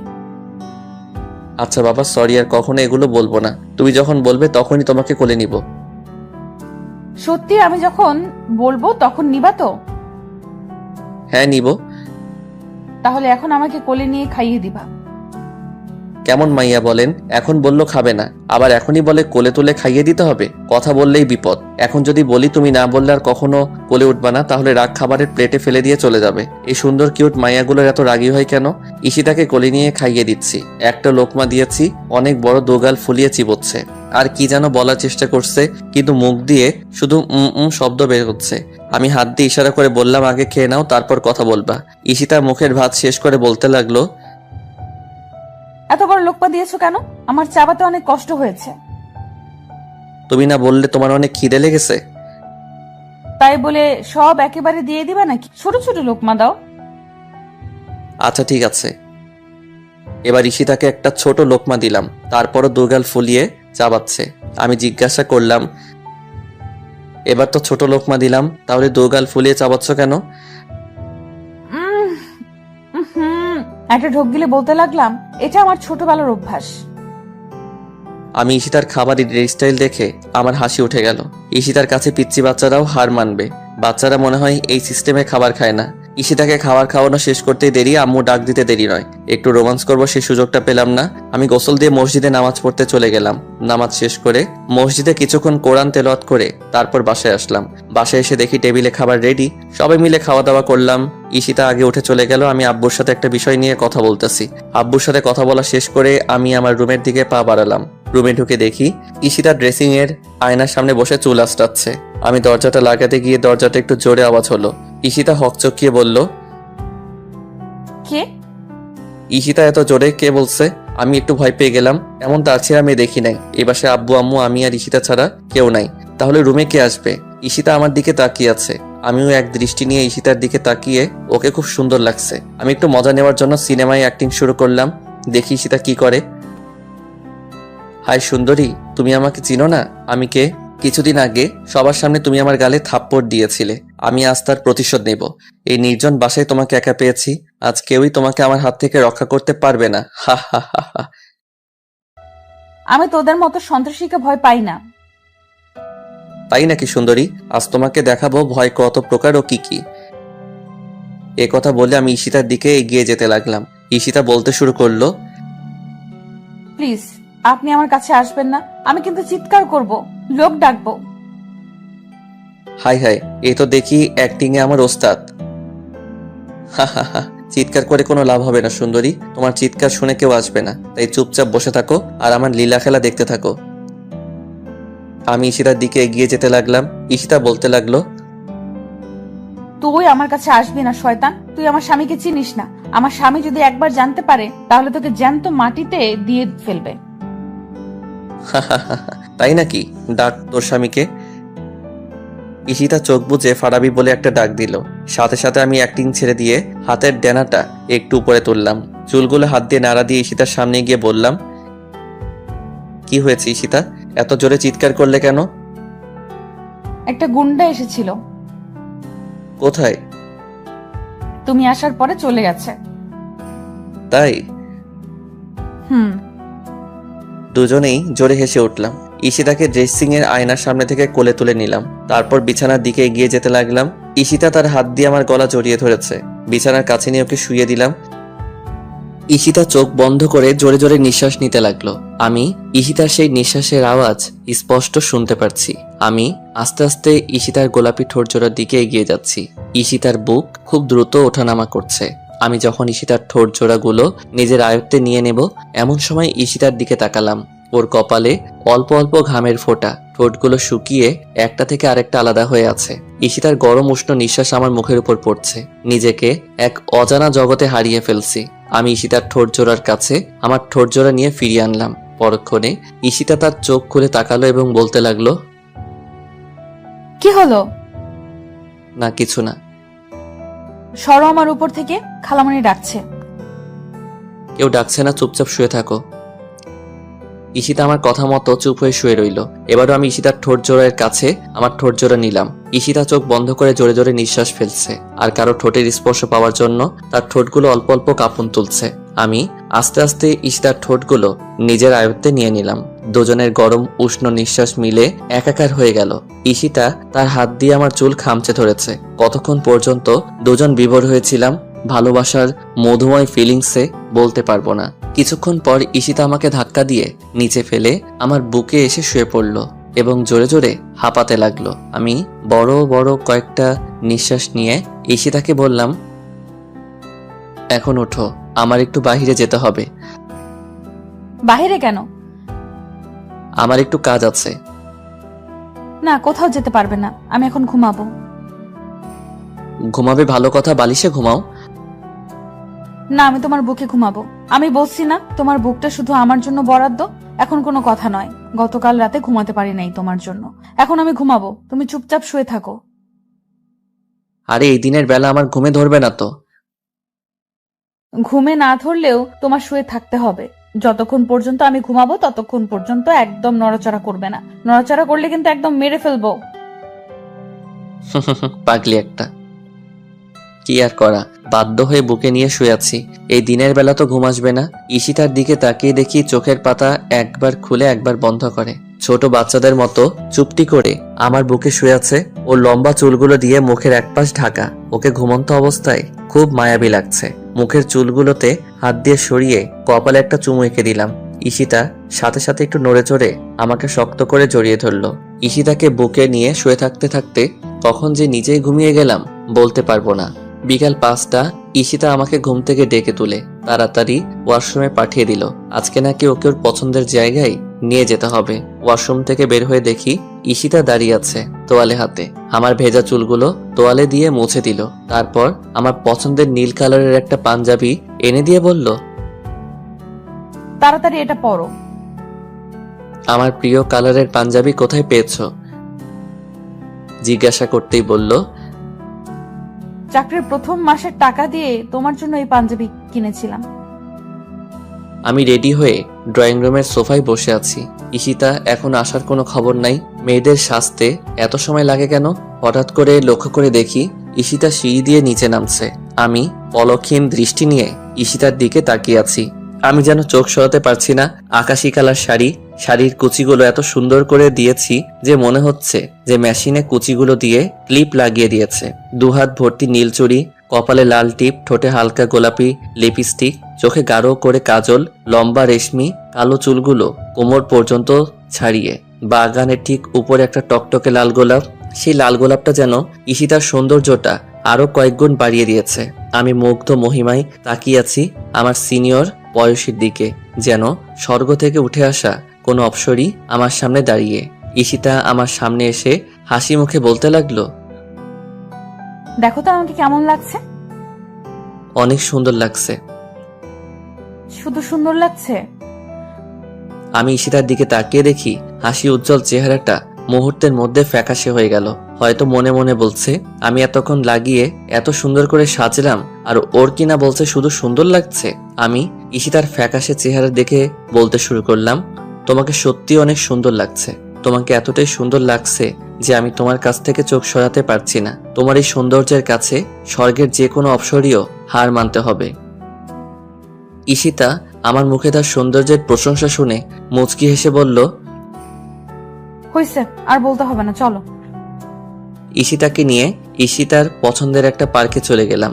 সূর্য মামা যতক্ষণ না পশ্চিম আকাশে হেলে পড়েছে ততক্ষণ পর্যন্ত দুজন পার্কে বসেছিলাম। দিনের আলোকে বিদায় জানিয়ে সন্ধ্যা যখন চারপাশকে গ্রাস করবে তখন দুজন হাত ধরে হাঁটতে শুরু করলাম অসংখ্য বাতিধারা ভরপুর শহরের সুন্দর রাস্তায়। ঈশিতা একটু থেমে থেমে হাঁটছে। আমি বালিকাকে জিজ্ঞাসা করলাম, কি হলো, খিদে লেগেছে? ঈশিতা মাথা নাড়িয়ে হ্যাঁ বলল। তাহলে চলো একটা রেস্টুরেন্টে খেয়ে বাসায় চলে যাব। দুজনে হাঁটছি। হঠাৎ করে একটু দূরে একটা ফুচকার দোকান দেখা যাচ্ছে। ঈশিতা ফুচকার দোকানটা দেখে খুশি হয়ে দৌড়ে ফুচকার দোকানের সামনে চলে গেল। আমি যে ঈশিতার সাথে আছি তার খেয়ালই নাই। আমি আস্তে আস্তে হাঁটছি। ঈশিতা ফুচকার দোকানের সামনে গিয়ে পিছনে ফিরে তাকালো। আমাকে দেখতে পাচ্ছে না। তার চোখ জোড়া পাগলের মতো আমাকে খুঁজতে লাগলো, এদিক ওদিক তাকাচ্ছে। পরক্ষণে আমি যখন তার সামনে গেলাম সে দৌড়ে আমার কাছে আসলো এবং হাঁপাতে হাঁপাতে বলতে লাগলো, কোথায় ছিলে তুমি? তুমি এত আস্তে আস্তে হাঁটো কেন? আমি তো ভয় পেয়ে গেছিলাম। তুমি তো আমাকে রাস্তায় ফেলে চলে আসছো। সরি, এখন চলো ফুচকা খাবো। কিসের ফুচকা? ফুচকা ভালো না, চলো রেস্টুরেন্টে কিছু খেয়ে তারপর বাসায় চলে যাব। না, আমি রেস্টুরেন্টে খাবো না, আমি ফুচকা খাবো। ফুচকা ভালো না তো, এগুলো খেলে পেটে সমস্যা হবে। তার চেয়ে ভালো রেস্টুরেন্টে কিছু খেয়ে তারপর বাসায় চলে যাবে। না, আমি ফুচকাই খাবো। বালিকাকে কোনোভাবে বোঝাতে পারলাম না। বালিকা দৌড়ে গিয়ে 3 প্লেট ফুচকা অর্ডার দিল। দুইটাই ঝাল একটু বেশি আর একটা একটু কম। আমি বালিকাকে জিজ্ঞাসা করলাম, 3 প্লেট ফুচকা কেন আর একটাই ঝাল কম, দুইটাই বেশি কেন? ঈশিতা উত্তর দিল, দুটো আমি খাবো, সে দুটো এই ঝাল বেশি। তুমি একটা খাবে, ওটায় ঝাল একটু কম। তুমি তো আবার ঝাল বেশি খেতে পারো না। বালিকা আমার জন্য ঝাল ছাড়া 1 প্লেট ফুচকা অর্ডার দিল। বালিকা মনে করেছে আমি আগে সেই পিচ্চি ফারাবি রয়ে গেছি। মাথায় একটা দুষ্টুমি বুদ্ধি এসে চাপলো। ফুচকাওয়ালা মামাকে কিছু টাকা দিয়ে বললাম, একটার মধ্যে প্রচুর ঝাল দিবে আর তোমার ড্রামের সব পানি ফেলে দিবে। বালিকা যদি জিজ্ঞেস করে তোমার এখানে পানি আছেনি, তুমি না বলবে। কোনো দোকানের কথা জিজ্ঞাসা করলে বলবে 30 মিনিটের মতো লাগবে। যেই ভাবা সেই কাজ। ফুচকাওয়ালা মামা 1 প্লেট ফুচকা প্রচুর ঝাল দিয়ে আমাকে দিল, আর ঈশিতাকে 2 প্লেট। আমি ফুচকা মুখে দিয়ে দেখে আসলেই প্রচুর ঝাল দিয়েছে। ঈশিতা আমার দিকে না তাকিয়ে চোখ বুজে খাওয়া শুরু করেছে। বালিকা কিছুক্ষণের ভিতরে 1 প্লেট ফুচকা শেষ করে ফেললো। আমি ঝালের কারণে অল্প অল্প মুখে দিচ্ছি। ঈশিতা আরেক প্লেট ফুচকা প্রায় শেষের দিকে। তখন আমি ঝালের কারণে চেঁচিয়ে উঠলাম, সত্যি আমার অনেক ঝাল লেগেছে। ঝালের কারণে চোখ দিয়ে পানি চলে আসছে। ঈশিতা বলতে লাগলো, কি হয়েছে? আমার প্রচুর ঝাল লেগেছে। তোমার এটাই তো ঝাল দেয় না? ঝাল না দিলে কি আমি স্বাদে চিল্লাচ্ছি? ঈশিতা আমার দিকে লক্ষ্য করে দেখে আসলে ঝালের কারণে আমার চেহারা পুরো লাল হয়ে গিয়েছে, চোখ দিয়ে পানি পড়ছে। ঈশিতা ফুচকার প্লেটটা রেখে তাড়াতাড়ি ফুচকাওয়ালা মামার কাছে গিয়ে বলতে লাগলো, তাড়াতাড়ি পানি দেন। পানি তো নাই ম্যাডাম। কি বলছেন আপনি? আপনাকে না না করেছি ওর এটার মধ্যে ঝাল না দেওয়ার জন্য? আপনি ঝাল দিলেন কেন ওইটায়? ম্যাডাম ভুলে ঝাল পড়ে গেছে। এদিকে আমি ঝালের কারণে চিল্লিয়ে যাচ্ছি। ঈশিতা দৌড়ে আমার কাছে এসে বলল, ঝাল কি বেশি লেগেছে? আমি ঈশিতার কথার কোনো জবাব দিচ্ছি না। চোখ দিয়ে অজর ধারায় পানি পড়ছে। এখন কি করব আমি? এখানে তো পানিও নেই। কিছু একটা করো প্লিজ, তাড়াতাড়ি। আমি ঝালের কারণে মরে যাচ্ছি। হায় আল্লাহ, এখন আমি কি করব? কি জন্য আমি ফুচকা খেতে এসেছিলাম? ওই ফুচকাওয়ালা ব্যাটার জন্য এই অবস্থা। ঈশিতা পানির জন্য দৌড়াদৌড়ি শুরু করে দিল। ফুচকাওয়ালা মামার কাছে আবারও গিয়ে বলল, প্লিজ একটু পানির ব্যবস্থা করেন না। ম্যাডাম আমি পানি কোথা থেকে আনবো? আপনি ফুচকা বিক্রি করেন, আপনার কাছে পানি থাকে না? আপনি ওকে ঝাল দিয়েছেন কেন? ঈশিতা ঘুরে আমার দিকে তাকালো। আমার অবস্থা খুবই খারাপ। পরক্ষণে আবার ফুচকাওয়ালা মামাকে বলতে লাগলো, আশেপাশে কোনো দোকান নাই? না ম্যাডাম, দোকান তো অনেক দূরে, প্রায় 30 মিনিট লাগবে। কি বলছেন আপনি? ও তো এখন ঝালের কারণে মারা যাবে। ওর যদি কিছু একটা হয়ে যায় আপনাকে আমি ছাড়বো না। আমি ঈশিতাকে ডাকতে লাগলাম। ঈশিতা দৌড়ে আমার কাছে এলো। কি হলো, পানির ব্যবস্থা করতে পারলেন না? কোথাও পানি নাই। দোকানে যেতে এখান থেকে 30 মিনিট লাগবে। এখন আমি কি করব? কিছু একটা করো প্লিজ। ঈশিতা কি করবে বুঝতে পারছে না। দিশেহারা হয়ে গেল। আমাকে টেনে একটা গাছে আড়ালে আনলো। তারপর বলতে লাগলো, চোখ বন্ধ করো। আমি ঝালে মরছি, চোখ বন্ধ করব কেন? তোমাকে বলছি চোখ বন্ধ করতে। আমি চোখ বন্ধ করলাম। সাথে সাথে ঈশিতা আমার ঠোঁট জোড়া ওর আয়ত্তে নিয়ে নিল। অতিরিক্ত ঝাল আর ঈশিতার মধুমাখা চুম্বন দুইটা একত্রিত করে মুখের ভিতরে এক অন্যরকম ফিলিংসের আভাস সৃষ্টি করেছে। মনে হচ্ছে আমার সব ঝাল ঈশিতা তার মধুমাখা ঠোঁট দিয়ে সব চুষে নিচ্ছে। কিছুক্ষণ পর ঈশিতা আমার ঠোঁট ছেড়ে দিয়ে জিজ্ঞাসা করতে লাগলো, ঝাল কমেছে? আমি মাথা নাড়িয়ে না বললাম। সাথে সাথে ঈশিতা আবারও এক চুম্বনে হারিয়ে গেল। ঈশিতার এবারে চুম্বনে আমার মুখের ঝালটাকে একেবারে নিস্তব্ধ করে দিয়েছে। এভাবে ঈশিতা 3 বার আমার ঠোঁট ও আয়ত্তে নেওয়ার পর বলতে লাগলো, এবার ঝাল কমেছে? আমি একটু হেসে বললাম, না। সাথে সাথে ঈশিতা আমার বুকে 2-3 ঘুষি মেরে বলল, লুচু কোথাকার। ঈশিতাকে নিয়ে ফুচকাওয়ালা মামার টাকা দিতে যাব। ঈশিতা বলতে লাগলো, কোনো টাকা দিবে না। কেন? ওনাকে 100 বার না করছি তোমার ফুচকার মধ্যে ঝাল না দেওয়ার জন্য, তারপরে উনি ঝাল দিলেন কেন? আর সবচেয়ে বড় কথা, উনি ফুচকা বিক্রি করে পানি রাখে না কেন? ঈশিতাকে অনেক বুঝিয়ে ফুচকাওয়ালা মামার টাকা দিয়ে হাঁটতে লাগলাম। হাঁটতে হাঁটতে মেইন রোড ছেড়ে একটা ছোট রাস্তায় চলে এসেছি। ঈশিতা আমার একটু আগে আগে হাঁটছে। নিস্তব্ধ পরিবেশ। এই রাস্তায় তেমন মানুষ নাই, জনমানবহীন শূন্য রাস্তা। হয়তো খুব কম সংখ্যক লোক এই রাস্তাটা ব্যবহার করে। আমি মনে মনে বলছি, কোন রাস্তায় চলে আসলাম? এই রাস্তা দিয়ে তো আমি কখনো যাইনি। রাস্তার ল্যাম্পপোস্টের বাতিগুলোর একটু দূরে দূরে, এত দূরে দূরে বাতি দেওয়ার মানে কি?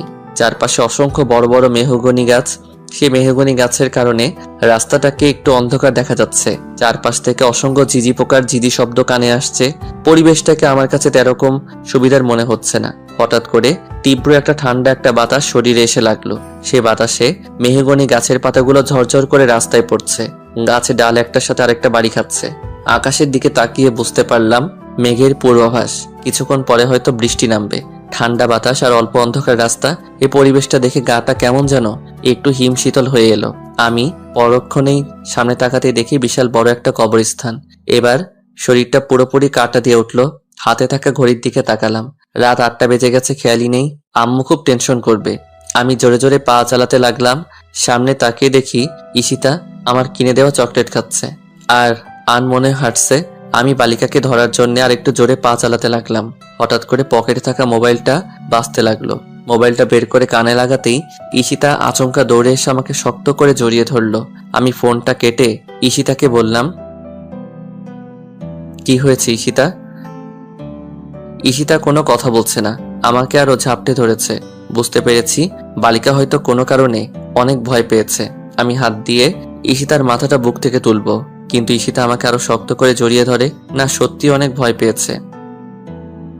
কি হয়েছে বলো আমাকে, এত ভয় পাচ্ছ কেন?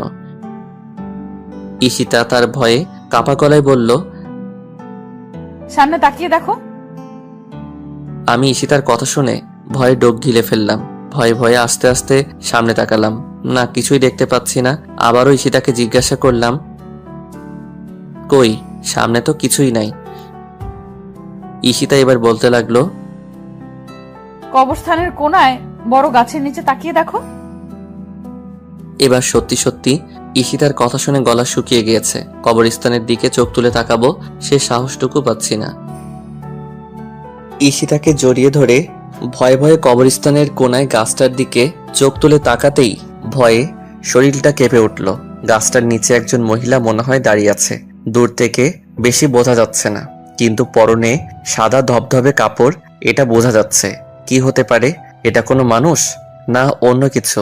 আর এই জনমানবহীন রাস্তায় মানুষ আসবে কোথা থেকে? 20 মিনিট ধরে এই রাস্তা দিয়ে হাঁটছি, একটা মানুষও তো দেখতে পাইনি। আর মানুষ হলেও এই রাতের বেলা কবরস্থানের কোনায় কি করবে? তার মানে কি অন্য কিছু? ভূত, প্রেত, জিন? ঈশিতা বলতে লাগলো, কি দেখতে পেয়েছো? কি ওটা? এই তো কোনো মানুষ টানুষ হবে। মানুষ হলে রাতের বেলা কবরস্থানের কোনায় কি করবে? আর পরনে সাদা কাপড় থাকবে কেন? মানুষ কি সাদা কাপড় পরে না?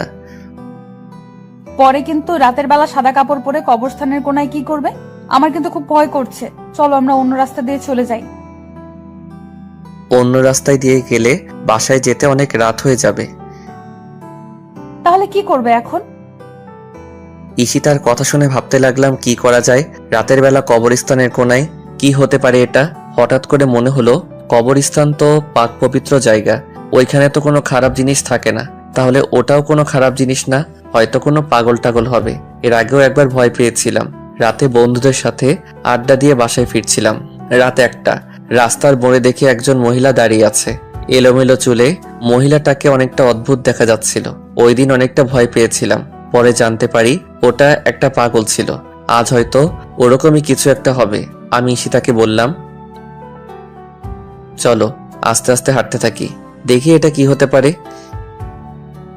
ঈশিতা আমার পিছনে তার 2 হাত দিয়ে আমার হাত শক্ত করে ধরেছে। যত সামনে আগাচ্ছি ততই ভয় লাগছে। দোয়া দুরুদ যা মুখস্থ ছিল সব পড়তে লাগলাম। ঈশিতা আমার হাত এতটাই শক্ত করে ধরেছে যে মনে হচ্ছে ঈশিতার হাতে বড় বড় নখগুলো আমার হাতের ভিতরে ঢুকে যাচ্ছে। হঠাৎ করে ঈশিতা বলতে লাগলো, আর সামনে যাওয়ার দরকার নাই, চলো আমরা অন্য রাস্তা দিয়ে চলে যাই। আমার না খুব ভয় করছে। এত ভয় পাবার কি আছে? আমি আছি তো নাকি, কিচ্ছু হবে না, আমরা এই রাস্তা দিয়ে যাব। ঈশিতা বলতে লাগলো, আমার কি মনে হচ্ছে জানো? কি? আমার মনে হচ্ছে এটা কোনো কবর থেকে ওঠা মানুষ। দেখো না, সাদা কাপড় পরা। এবার ঈশিতার কথা শুনে আরেকটু ভয় পেয়ে গেলাম। এই বালিকা তো আজকে ভয় পাইয়েই মেরে ফেলবে। ব্যাককল মাইয়া, কবর থেকে কোনো মানুষ উঠতে পারে? আমি ঈশিতাকে ধমক দিয়ে বললাম, চুপ করো, এই আধুনিক যুগে কি আবল তাবল কথা? কবর থেকে কখনো মানুষ উঠতে পারে? দোয়া দরুদ পড়ে সামনে আগাতে লাগলাম। না, এত দোয়া দরুদ পড়ছি কিন্তু জিনিসটা ওখান থেকে এক চুল পরিমাণও নড়ছে না। অন্য জিনিস হলে তো এতক্ষণে এখান থেকে চলে যাওয়ার কথা। তার মানে নিশ্চয়ই কোনো পাগল। এবার ভয়ে অনেকটা কেটে গেছে। ঈশিতার দিকে লক্ষ্য করে দেখি ভয়ে একদম চুপসে গেছে, কোনো কথা বলছে না। গুটি গুটি পায়ে আমার হাতটা শক্ত করে ধরে হাঁটছে। আমি ঈশিতাকে জিজ্ঞাসা করলাম, ঈশিতা, হুম। আমরা ওটা সামনে যাওয়ার পরে ওটা যদি আমাদেরকে দৌড়ানি দেয়? কি বলছো তুমি? আমার কিন্তু অনেক ভয় করছে। প্লিজ চলো অন্য রাস্তা দিয়ে চলে যাই। ভয় পাওয়ার কিছু নেই। আচ্ছা, ওটার সামনে গেলে ওই জিনিসটা যদি আমাকে না ধরে তোমাকে ধরে তাহলে কি করবে? কি করব মানে? কিছু করব না। কেন? তুমি আছো তো। আমি কি করব? তুমি আমাকে বাঁচাবে। ওই সময় তো আমার জান বাঁচানো ফরজ। তোমাকে কিভাবে বাঁচাবো? কি? তুমি আমাকে বাঁচাবে না? আরে আরে ওই সময় আমি বাঁচলে এনে তোমাকে বাঁচাবো। আমি কিন্তু এখন কান্না করব। আমি আরেকটু মজা নেওয়ার জন্য বললাম, ঈশিতা, তোমার পিছনে তাকিয়ে দেখো। বালিকা ভয় পেয়ে চিৎকার দিয়ে আমাকে শক্ত করে জড়িয়ে ধরলো। কোনোভাবে ঈশিতার মাথা আমার বুক থেকে তুলতে পারছি না। অনেকক্ষণ পরে বুক থেকে মাথাটা তুললাম, দেখি বালিকা কান্না করে দিয়েছে। আমি জিজ্ঞাসা করলাম, কি ভয় পেয়েছো? বালিকা কান্নার কারণে মাথা ঝাঁকি দিয়ে হ্যাঁ শব্দ উচ্চারণ করলো। না, অনেকটা ভয় পেয়ে গিয়েছে। আমি ঈশিতার মাথাটা তুলে চোখের পানি মুছে দিয়ে বললাম, পাগলি একটা, এত ভয় পাবার কি, আমি আছি তো। ঈশিতা আমার হাত শক্ত করে ধরে আছে। আমি আস্তে আস্তে সামনে যেতে লাগলাম। ঈশিতা আমাকে থামিয়ে বলতে লাগলো, আর সামনে যাওয়ার দরকার নাই। কেন? ওটা যদি তোমার কিছু করে? আমি একটা হাসি দিয়ে মনে মনে বলতে লাগলাম, পাগলি মেয়ে একটা, নিজেও ভয় পাবে আর সেই ভয়ের মধ্যে আমার কথাও চিন্তা করবে। এটাকেই তো ভালোবাসা বলে। নিজে বিপদে থেকেও সেই বিপদের মুহূর্তে প্রিয় মানুষটির কথা চিন্তা করে। আমি ঈশিতাকে বললাম, কিচ্ছু করবে না আমার, চলো। ঈশিতাকে নিয়ে ওই জিনিসটার কাছাকাছি চলে গেলাম। হ্যাঁ, স্পষ্ট দেখতে পাচ্ছি একজন মহিলা দাঁড়িয়ে আছে সাদা শাড়ি পরে। কিন্তু একজন মহিলা এত রাতে কবরস্থান কোনায় কি করে? হঠাৎ করে লক্ষ্য করলাম মহিলা কি যেন বলছে। মহিলার কথা শোনার জন্য আর একটু সামনে এগিয়ে গেলাম।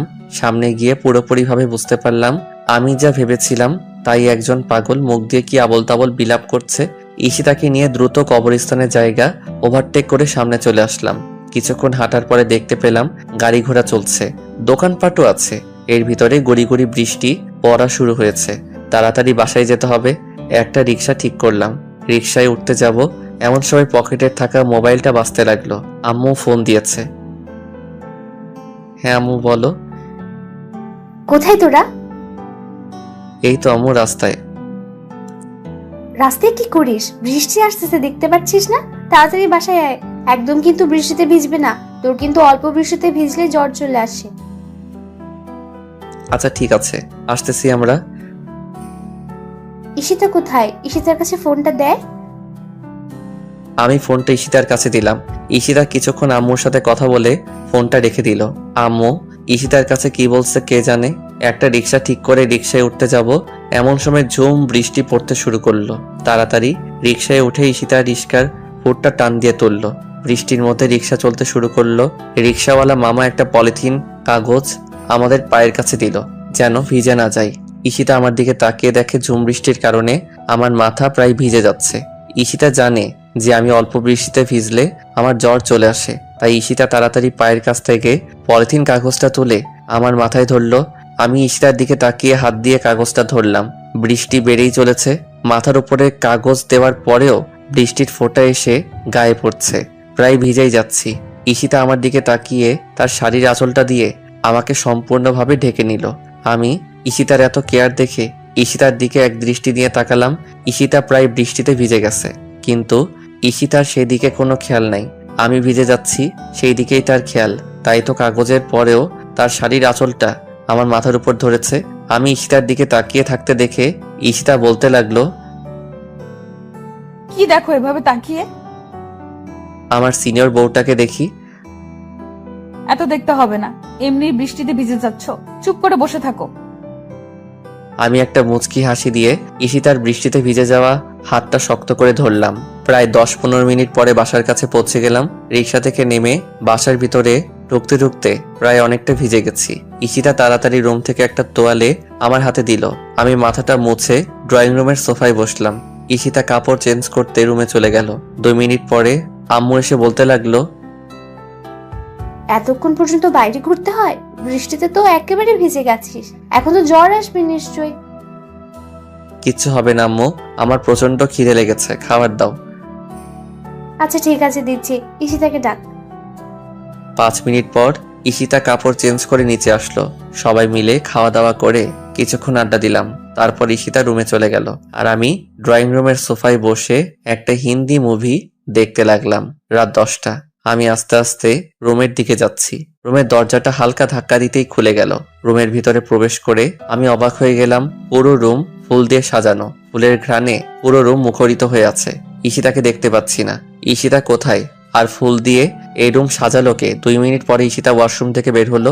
আমি ঈশিতার দিকে তাকিয়ে দেখি একটা আকাশি কালার শাড়ি পরা আছে, মাথায় হিজাব দেওয়া। ঈশিতা আমাকে দেখে বলতে লাগলো, এতক্ষণে নিচ থেকে আসলে, না আসলেই পারতে, আজকে ড্রয়িং রুমে ঘুমিয়ে থাকতা। আমি ঈশিতার কথা শুনে ঈশিতার একদম কাছে গেলাম। তারপর বললাম, কি ব্যাপার, রুম এভাবে ফুল দিয়ে সাজিয়েছে কে? আমি। কেন? কারণ আছে। ঈশিতার ওয়ার্ড্রপ থেকে নতুন একটা পাঞ্জাবি এনে আমার হাতে দিয়ে বলতে লাগলো, যাও তাড়াতাড়ি এই পাঞ্জাবিটা পরে অজু করে আসো। আমি বাধ্য ছেলের মতো কোনো কথা না বলে পাঞ্জাবিটা পরে ওয়াশরুম থেকে অজু করে আসলাম। ঈশিতা আমার কাছে এসে বলতে লাগলো, চলো এখন আমরা 4 রাকাত নফল নামাজ আদায় করব। 4 রাকাত নফল নামাজ আদায় করব? পুরো রুম ফুল দিয়ে সাজাইছো, আমি তো কিছুই বুঝতে পারছি না। ঈশিতা একটা মুচকি হাসি দিয়ে বলতে লাগলো, এত বুঝতে হবে না, চলো আমরা আগে 4 রাকাত নফল নামাজ পড়ি। নামাজ পড়বো কেন? কেন নামাজ পড়বে শুনবে? ঈশিতা আমার পাঞ্জাবির বোতামগুলো লাগাতে লাগাতে বলতে লাগলো, তাহলে শোনো, আজ থেকে আমাদের নতুন জীবনের গল্প শুরু করব। দুজনের দেখা রঙিন স্বপ্নগুলো বাস্তবে রূপ দিব। তোমার আমার পবিত্র ভালোবাসা একই সুতোয় গাঁথবো। এই ঝুম বৃষ্টির রাতে তোমার আমার ভালোবাসার পূর্ণতা দিয়ে ভালোবাসাটা আরো মধুময় করে তুলবো। সে মধুময় ভালোবাসা দিয়ে দুজনে সুখের একটা স্বর্গ সংসার বানাবো। সে সুখের সংসারে থাকবো তুমি, আমি আর আমাদের একটা ছোট্ট সুন্দর ফুটফুটে রাজকুমার, যা ঠিক দেখতে তোমার মতো হবে। ঈশিতা এই কথা বলে জিহ্বায় কামড় দিয়ে ফেললো। যা, কি বলে ফেললাম? কি বললে? যা বলছি বলেছি। কি দিতে পারবা না একটা রাজকুমার ঠিক তোমার মতো?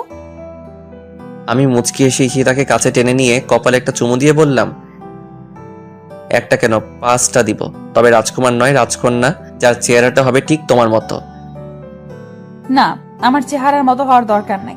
আমি চাই রাজকুমার তোমার মতো হোক। না, আমার রাজকন্যা চাই ঠিক তোমার মতো। না, আমার রাজকুমার চাই। না, আমার রাজকন্যা চাই। এখন কিন্তু বাড়াবাড়ি হয়ে যাচ্ছে। বাড়াবাড়ি হলে আমি রুম থেকে চলে যাই, তুমি থাকো তোমার রাজকুমার নিয়ে। আচ্ছা ঠিক আছে, চলো আমরা নামাজ পড়ে আল্লাহর কাছে চাই। আল্লাহ যা দিবে আমরা তাতেই খুশি। চলো। দুজনে 4 রাকাত নফল নামাজ পড়লাম এবং আমরা নেক্সট সন্তান দেওয়ার জন্য আল্লাহর কাছে দোয়া চাইলাম। নামাজ শেষ করে আমি ঈশিতাকে কোলে তুলে নিয়ে আস্তে আস্তে বিছানার দিকে এগিয়ে যেতে লাগলাম। আজ এই ঝুম বৃষ্টির রাতে আমাদের ভালোবাসা পাবে পূর্ণতা, হবে দুটো দেহের মধুর মিলন। হারিয়ে যাবো আজ সুখের এক স্বর্গরাজ্যে। আজ ইচ্ছে ডানা মেলে উড়ে বেড়াবো ওই দূর নীল আকাশে। রংধনুর 7 রঙে রাঙাবে আজ আমাদের জীবন। ভালোবাসার ছোট নৌকায় পাল তুলে পাড়ি দিব ওই দূর মহাসাগর। আজকের পর থেকে আমার জীবন নতুন এক অধ্যায়ের সূচনা হবে। প্রেমের নতুন একটা গল্প শুরু হবে। সেই প্রেমের নতুন গল্পের ভিতরে থাকবে রাগ, অভিমান, ঝগড়া, খুনসুটি, আর অফুরন্ত ভালোবাসা, অটুট বিশ্বাস, আর 2 চোখে দেখা হাজারো রঙিন স্বপ্ন। যতদিন থাকবো ক্ষণিকের এই দুনিয়াতে, কষ্ট নামের কোনো ঝড়ো হাওয়া যেন না আসে আমাদের এই অফুরন্ত ভালোবাসার বন্ধনে। বেঁচে থাকুক পৃথিবীতে এরকম পবিত্র ও সত্যিকারের ভালোবাসাগুলো, আর অচিরেই সেই দূর দেশে হারিয়ে যাক ভালোবাসা নামের মিথ্যে অভিনয়গুলো। গল্পটি ভালো লাগলে লাইক, শেয়ার, কমেন্ট করবেন। আর হ্যাঁ, আমাদের চ্যানেলটি সাবস্ক্রাইব করবেন।